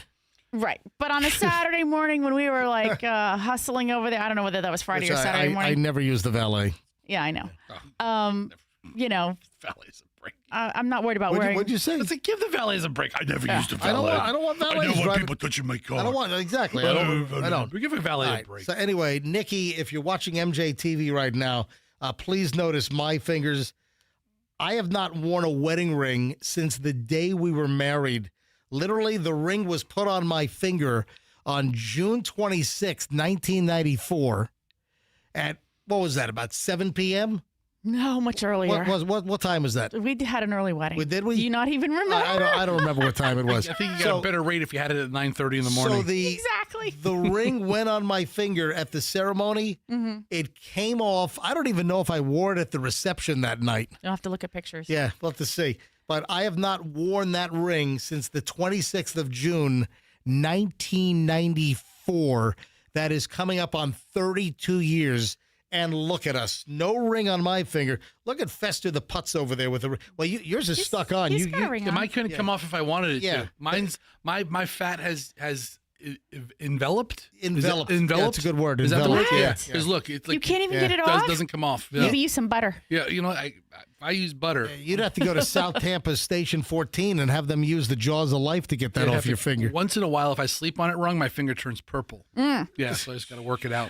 I mean, I think I wore my wedding band when we went to to see Chloe, right? Like I wore it then. I wear it when we travel. All the college boys know you're off the market. Yeah. Unless I'm doing like a dorm room clean out, then I'm like, I'm not wearing that thing.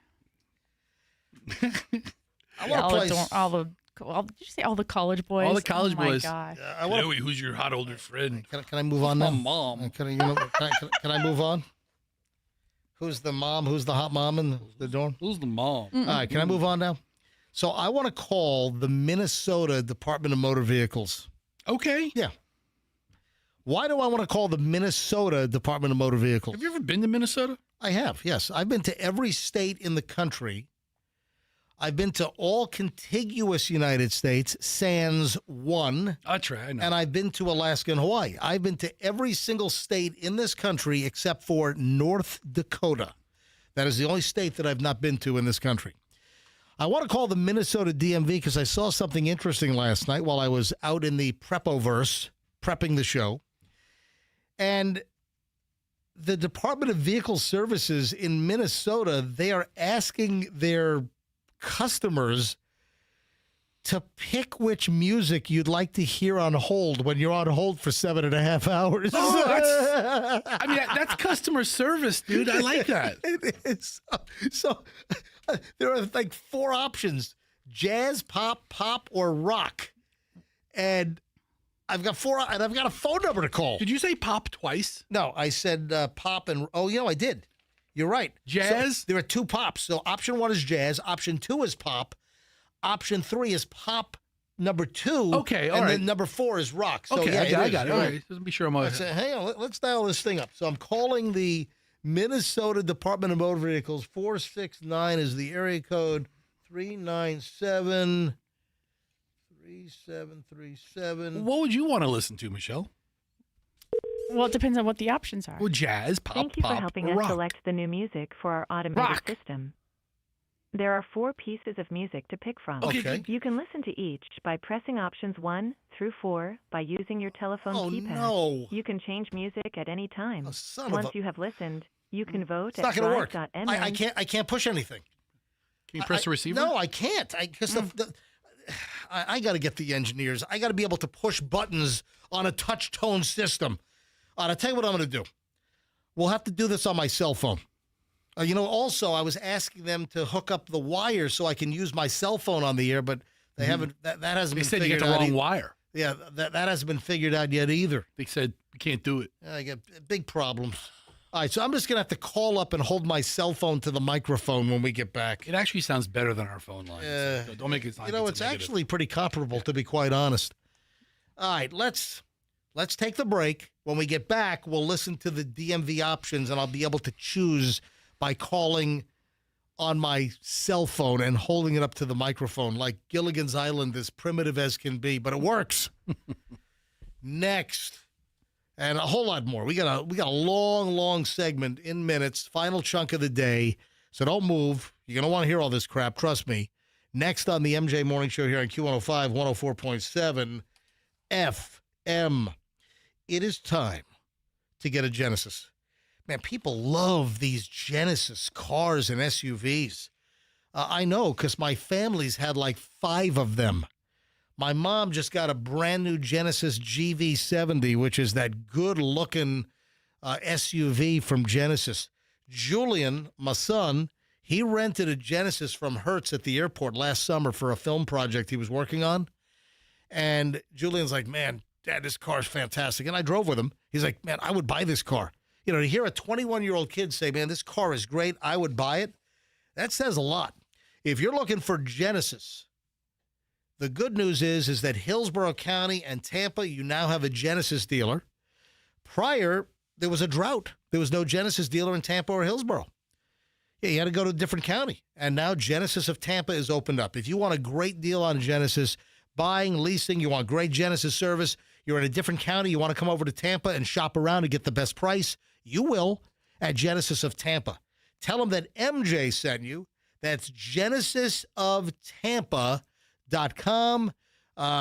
Right now, there are awesome offers that you can take advantage of. They always have something going on at Genesis of Tampa. This month they're making a big donation for each unit sold to Gray Bull Rescue as they're rescuing. Also, the Pot of Gold raffles on. Visit Genesis of Tampa. Guess how many pennies are in the dealership's Pot of Gold?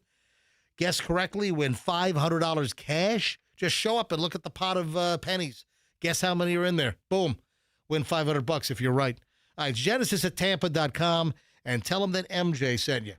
My good friends over at Plan B Air Conditioning decided to shut up their doors. Shut her down. Plan B is gone. But guess what? Air Rescue has risen through the ashes of destruction. And now Air Rescue has taken the place of Plan B. All right, bottom line is, if you're looking for a great air conditioning company, same great folks. They just, absorbed the Plan B name into Air Rescue. So Kenny owned Plan B air conditioning, ran it for years, longtime sponsor here on the MJ Morning Show. So Kenny folded up shop with that name and just rolled everything into Air Rescue. Well, frankly, it's a better name. So Air Rescue has been around for over 70 years. If you call Air Rescue, you mention me, MJ, they'll give you 10% off. Just say, hey, I'm an MJ listener. Can I get my 10% discount? Absolutely. Air conditioning problems, heating problems, new installation, you need a replacement unit, you need whatever it is, it's Air Rescue. airrescue.com, and tell them MJ sent you. Traffic's on. Final check with Shriner this morning, and the MJ Morning Show's back in minutes. Joseph.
MV number to listen to the music on hold options. This, frankly, is somewhat interesting to me.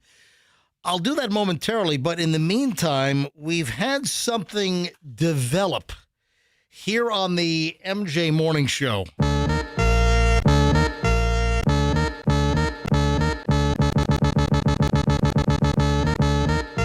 That's serious breaking news when I'm pushing the button all over the place. This is unbelievable. And Fester was just knocked off his chair when he discovered this. I'm a little surprised by all this, but... Dude, this is a problem. Well... This is a freaking problem. Well, then... Listen to what we... Dude, are you not going to father this? Am I going to have to handle this for you? Or are you going to step in and father this up good? Dude, you got to stop this. I don't think I want to address it at all, if I'm being straight with you. Yeah. What? Yeah, Hold I on. mean, listen, if it's a problem, that's a problem we probably shouldn't bring up. And I don't. Let's not do condone it. talking about it. No, I got to bring this up. No, you don't. Then screw you. You're on your own. Yeah. Hold on. You're not going to talk about it? We're going to talk about this. I don't. Michelle's not going to talk about it either. Right. All right. No. Fester. No. Yeah, listen, if it's something, if something needs to be handled privately, it's not Right. something that needs to be handled publicly. We never, during the break, we never said we were going to handle this privately. I said that we're going to talk about this. You didn't object to it a minute and a half ago. No, you didn't say we're going to talk about this Right. next. You didn't say, hey, guys, coming up next, we're going to talk about this. Otherwise, I always said, we should probably handle this privately. Exactly. I never heard you say that. No, you didn't say the other thing. Right. You didn't. You didn't tell. You don't. I don't want anybody to think you give us a hint as to what's going to be coming up next. You never do. Well, I'm going to mention this. No, I don't think. There you go. Then you're on your own. All right, hold it. You're shutting me down? Yeah. If it's going to be fathered up, then I'm Right. probably going to handle it privately. Right. Right? I think we should discuss this. Hey, well, okay, that's you then. All right, That's all then right. if that- So There's whatever no you think. There's no All right, Jay stopping you, but Griffiths? yeah. Just predicting, All right, predicting it every day. Will you address it tomorrow then after you handle it privately tonight? I don't know, man. I don't know how this is going to work out. Right. We just discovered something. This is actually, it's funny. It's, well, I find this funny. I see a degree of I see a degree of entertainment with this, but I think there's a little education that needs to happen in this too. Right. We don't want to do it. Right. We don't want to do this. You know what? This is something I think we should rectify the situation or address the situation privately so we can talk about it. Exactly. Not while it's happening maybe in real time. Exactly. I don't know what's wrong with you. So that's your final answer? I mean, I think that's the most logical answer. Not that we guide the show so by now, logic. now I've like reeled the listener in. Now I got to let him down. Listen, Well, they'll listen tomorrow, and then maybe we'll talk about it then. All right, something was It's a hook. I'm not here to not let people down. I mean, I don't care. Something was I'm here to make jokes. Something was discovered on MJTV, and that's all I can say right now. Is that what you want me to say? I don't want you to say anything. Right. I don't even know what you're doing. Yeah, I don't even know why you're doing All it. right, to their hot dog hat. And now, okay, Zenith radio T-shirt, yes. Yeah, okay. All right. All right, so maybe tomorrow we'll be able to bring this to you. All right, let me call the DMV. Yeah, call the DMV. Folks, I'm sorry. I was ready to address it. I found it somewhat humorous. I mean, there's a degree of humor here. However, And now Fester wants to snap my humorous. well, it's happening in real time, and there's you want to father this up, and it kind of changes the scope of everything. Oh, so I shouldn't have said father this up? Well, so that's what turned you? No, I mean it's a little different. let me get this right, and then we can address all of it. But all right, I think there's a procedure. Let me call back, and since we can't use the keypad to like hit touch tones. Thank you for helping us select the new music for our automated system. There are 4 pieces of music to pick from. You can listen to each by pressing options 1 through 4 by using your telephone keypad. You can change music at any time. Once you have listened, you can vote at drive.mn.gov. Okay.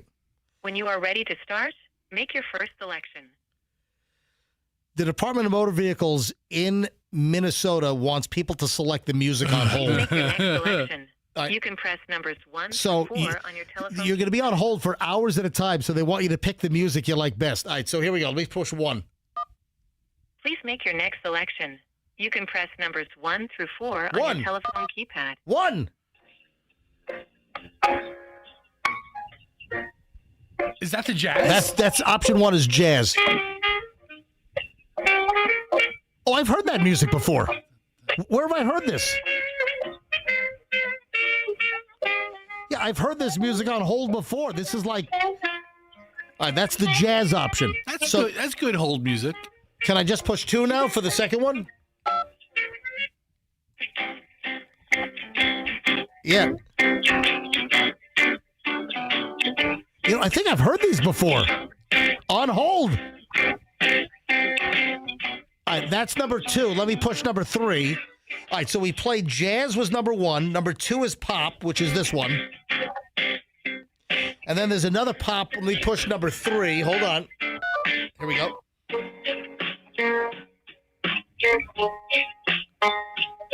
That sucks. I never heard that one. And then finally, number 4 is rock. So let's push number 4.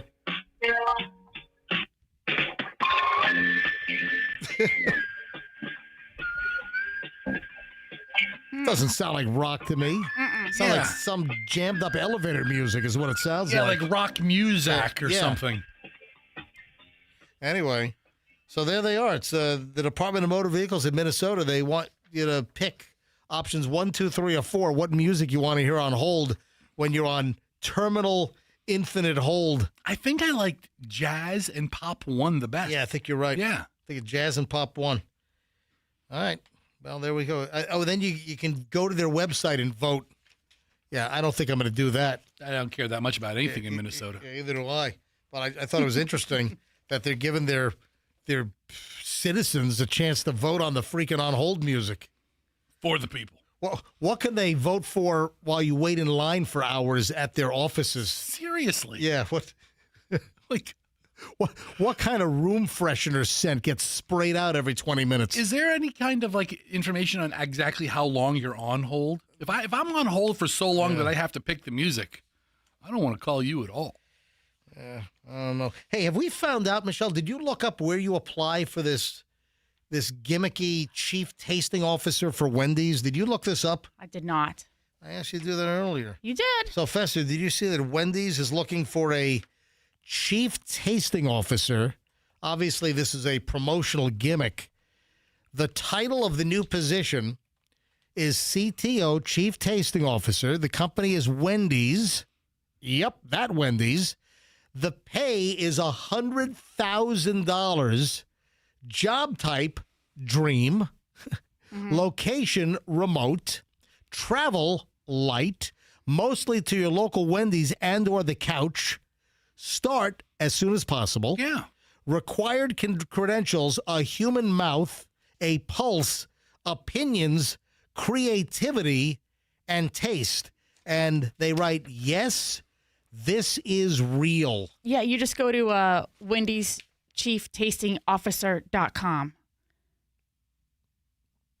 There's the whole website, there's a whole application. How to apply, upload a video of us showing us why you're the perfect for this position. Yeah. So you It taste, wasn't that difficult. You taste their burgers and they're just going to give you $100,000? So you know what this is? What? What? It's a marketing gimmick. No, it's bigger than that. What? This is something they're probably going to get 1,000, 5,000 videos from influencers. Oh. Right? Mining. So they're all posting Wendy's, Wendy's, Wendy's, Wendy's, Wendy's, Wendy's. If I'm, Maggie in Minnesota, right? And I post a video and I'm standing outside of Wendy's and hey, I'm trying the Dave's hot and ready and I'm washing it down with a chili and a Frosty. It's going to be an organic push for some social media content. Yep. That's going to get a big buzz for Wendy's, and then they hire somebody, and then somebody gets to have the job. Right. And then one person gets it, and it's $100,000 a year job, and great, they contract you for a year. Fester, I think it's a perfect job for you. I think it's a fantastic job for me. We should shoot a film. Let's go. Submit your application. Let's go today. Let's do it. And you have to buy the Wendy's to shoot the video. Yeah. So it's an automatic sale. Right. But no, I think they're going to get a lot of online traction. Right. Is there a deadline? Because Julian will be here on Thursday night, so we have a real professional, photographer. Were you the first person to dip a fry in a Frosty? Are you the coolest person in the friend group? Have you rizzed up an entire room of suits and lived to tell the tale? I don't know if I'm the person Wendy's looking for. Rizzed it up? No offense to me. Really? I mean, they're probably looking for somebody just like Just like Julian, probably. Yeah, listen, they're really looking for. This is just a marketing, this is a promotional marketing gimmick, which, good on them, I guess. I mean, Wendy's is not looking to hire an oaf of a man who's going to have a heart attack in the middle of eating one of their triple burgers. This is the triple patty day. Listen. You know what? But let's do that as the film and submit it. I want Frosty running through my veins. You know, Big Dave. Dave. Right. Dave's Hot and Juicy. Yeah. Dave from Wendy's. Dave Thomas. He did not look like the epitome of health in some of those commercials. No, he ran fast food organization. He ate these burgers. And listen, Wendy's makes a great fast food burger. As far as the fast food burgers go, when you look at Wendy's, McDonald's, Burger King, Wendy's is like the top tier for me in that category. It's a good product for burgers. Absolutely. Oh my, Julian's calling in. Andrew said Julian's on hold. Yes, Julian. Hey, you guys like Wendy's? Yeah. No. Dad, you do like Wendy's. Dad, you like Wendy's? Yes, I like Wendy's. When these nuts hit your face? All right. Great. I'm putting my kid through NYU Film School for him to call up with that. So, all right. So, Julian, help me here. I know that joke works for Aldi's. I know that joke works for Imagine Dragons. I know that joke now Imagine works. Dragons, yep. I know that joke works for Wendy's. Yeah. What am I missing? Are those the three? There's a bunch of them. Room 40. Hey, have you ever been to Room 40? Yeah, Room 40. Yeah. Room 40's nuts in your mouth. Room 40. Okay. Stop. I gotta look up these nuts jokes. All right, all these nuts jokes. All right, Julie, have a good day at school. I'm trying to think. I remember there being like a pho one, like for noodles. Yeah, but I can't remember it. Yeah, let's not go there. All right, Julie, have a good day at school. All right, we'll do. See ya. Bye. It's great. Hey, have you met my friend Wilma? Wilma Nuts. Wilma All right, that's enough. Are you into fitness? Yeah. Oh, that's the one that Chloe loves that one. My kids have done, between Chloe and Julian, they've done all of these nuts jokes to us 1,000 times. Do you like CDs? Chloe secretly videoed us. We were on a road trip somewhere. It might have been in Alaska. We were on a road trip, and Chloe is rolling video from the back seat of the rental car while they're rolling out all of these jokes. I don't know they're recording, and I'm just getting angry. I'm like, stop it. Knock it off of these jokes. And Chloe's got a whole video of me screaming. I don't know I'm being recorded with all these nuts jokes. All right, seriously, let's talk about something different. Okay, let's go. Yeah. Have you ever been to Kenya? Yes. Can you fit these nuts in your mouth? All right, that's it. Oh, we've degraded to this now, folks. Okay, that's great. And I've got some good audio from Sheriff Grady Judd. This is out of Davenport. Grady Judd, I guess, used this in his latest daily briefing. Oh, Julian's back again. Oh, Hang great. on a minute. Yes, Julian. Do you like Chef Boyardee? Yes, I like Chef Boyardee. Chef Boyardee's nuts tasty. All right, goodbye, Julian. Hey, when you get home this weekend, Julian, I'll introduce you to my friend Philip. All right, it's enough. So, all right, a Florida man, according to the Polk County Sheriff's Office, was arrested on March 4th. He stole cigarettes from a gas station in Davenport and then told deputies he was God before he fled the area. This is according to the update on the Polk County Sheriff's Facebook page. Sheriff Judd said that Tyler Voisard, 18, went to a 7-Eleven on Ronald Reagan Parkway in Davenport. Well, let the sheriff tell you the story. Sheriff, why don't you take it away? This is Tyler Voisard. He's 18. He's from Davenport. So he goes into the 7-Eleven and he is stoned to the gills on mushrooms. You know how we know that? He told us. So he walked behind the counter and stole 2 packs of cigarettes. $19.62 for 2 packs of cigarettes. Still, one more reason why you should never smoke. You could have a whole lot more money. Then he leaves. Of course, they call the sheriff's office, and we find Tyler standing out in front of the 7-Eleven, and he tells the deputy, I'm God, and I'm leaving here in 2 seconds. And he did. He took off running. You know, God doesn't run from anybody. But if you're messed up on mushrooms, I can see why you would think you were God. Anyway, the pursuit was short when we arrested him. Then we got him to the county jail, and in his right sock, he had methamphetamine. Oh, did I tell you all this happened and we arrested him on his birthday? Happy birthday, Tyler. It was his birthday. Isn't that terrible? On your birthday? I mean, if God was arrested on his birthday, it would be Christmas. Look at his forehead. Is that acne or are those like meth sores on his forehead? I don't know. Could be a combination of both. This young man might be in a really bad spot. Oh, he must be. You know, I alluded to this earlier. Did you see the dump truck that apparently started lifting up on I-75 down in Sarasota yesterday and slammed into the overpass? Proctor Road overpass. Wow. That truck is effed up.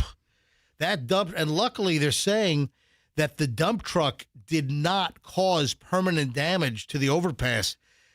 That's amazing. That's like a testament to how these overpasses are built. Yeah. But that truck is jacked. That truck is totaled. That's a total freaking loss.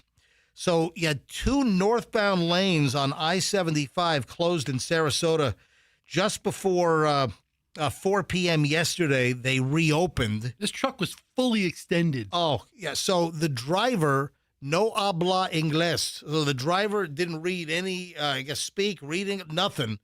So they had to bring FHP, couldn't even communicate with him. They had to bring one of their translator troopers over that was bilingual and spoke English and Spanish. So apparently the guy, I mean, you got Google Translate these days. Just, just talk into the phone and then just play it. The truck driver and plus they have the body cams now. You know, the body cams will translate. My latest, this is amazing. My latest ride-along with the Hillsborough County Sheriff's Office a couple of weeks back, I was out with Sergeant Jeff Catlin, and he had somebody that did not speak English, and he was able to speak into the device, into his body cam, into his Axon body, and it actually translated and spoke back the language to the individual. I mean, it's amazing. Mm-hmm. So the dude apparently, the dump truck driver apparently said that the back of the dump truck must have started extending on its own, unbeknownst to him. Claims he did not know that it was extended. Man, disaster waiting to happen. Yeah, so according to deputies, the dump truck was traveling north on I-75, struck the Proctor Road overpass with the box of the dump truck. 43-year-old driver unharmed from Miami. Troopers say the bed of the truck started to rise to an upright position, allegedly without the driver knowing.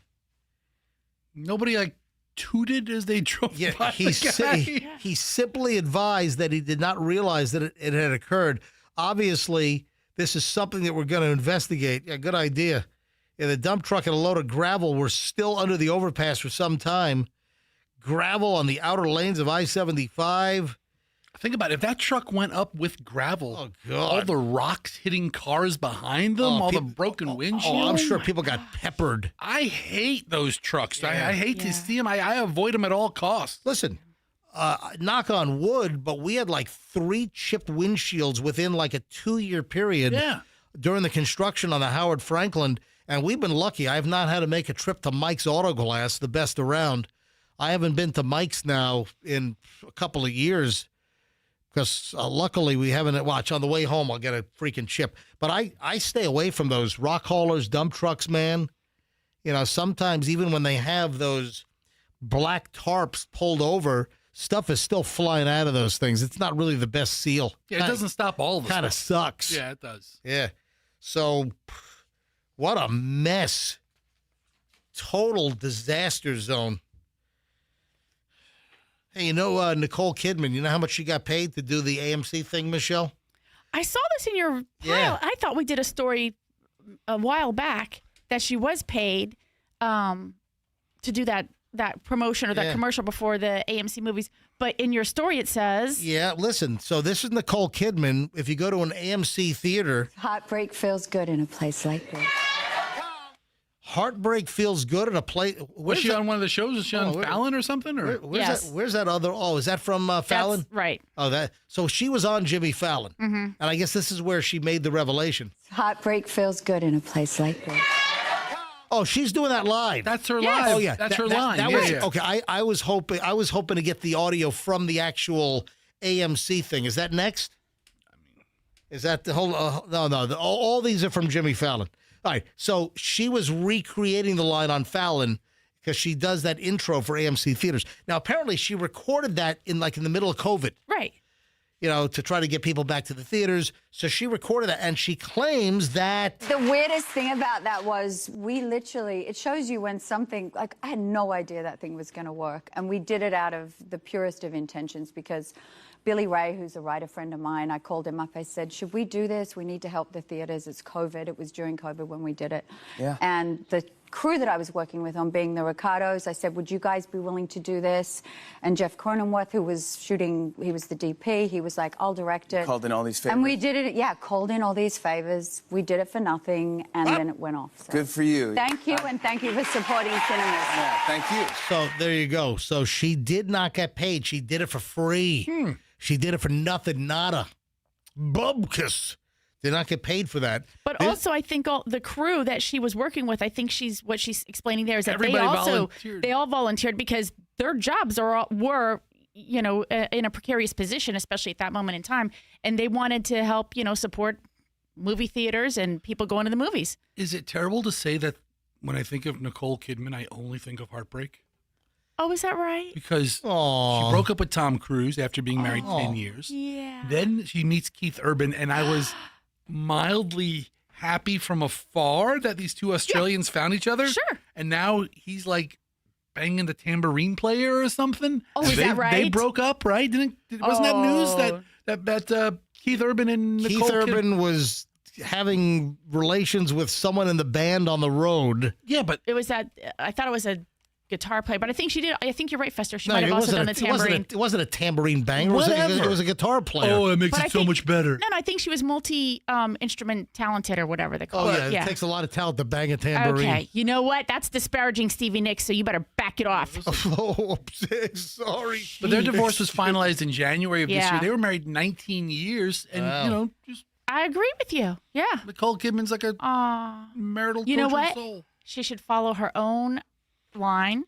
Heartbreak feels good in a place like this. She just needs to live it out in a theater. All right, so we started today's show by mentioning Mike Evans, number 13, right? He's 13, right? On this team. Yeah. Mike Evans, number 13, Tampa Bay Buccaneers. Mike Evans is leaving the Bucs as the TV stations are saying, hey, he's trading one Bay Area for another Bay Area tonight at 11. All right, so he's leaving. John Lynch, former Buck general manager of the San Francisco 49ers, put together a deal. They're stealing Mike Evans away, so we're losing Mike Evans. The Bucs put out a very heartfelt thank you and thanks for your time, and it was a nice little message the Bucs put out. I don't think I need to read it, but so Mike Evans is done, and then we also heard that Travis Kelce is going to play again for the Kansas City Chiefs. But Michelle, what did you say about that? You're like, I'm really kind of surprised because What it is took this? him a while to come to this decision. Well, what does this mean for the wedding that's supposed to happen between Taylor Swift and him this summer? Oh, it doesn't mean anything about the wedding. That's June 13th. But the whole first year of their marriage, he's going to have this very, high pressure, stressful kind of job. And I think a lot of people are surprised that, he chose to not just say, you know what? Hey, babe, let's get married. I'm hanging it up. Let's go tour the world. Her job's pretty high stress, too. I mean, I think they've acclimated to it. Good for them. When we get back tomorrow, it's going to be a very special day We made the decision today with Alfred from Small Batch Creamery. Tomorrow at 12 noon, the MJ Milton Fudge Cow Chocolate, the best chocolate ice cream you've ever had, is going to be available at Small Batch Creamery. That'll be tomorrow starting at 12 noon. So full details on that tomorrow. Folks, have a great day. We'll see you back here tomorrow. MJ Morning Show, and let's be careful out there.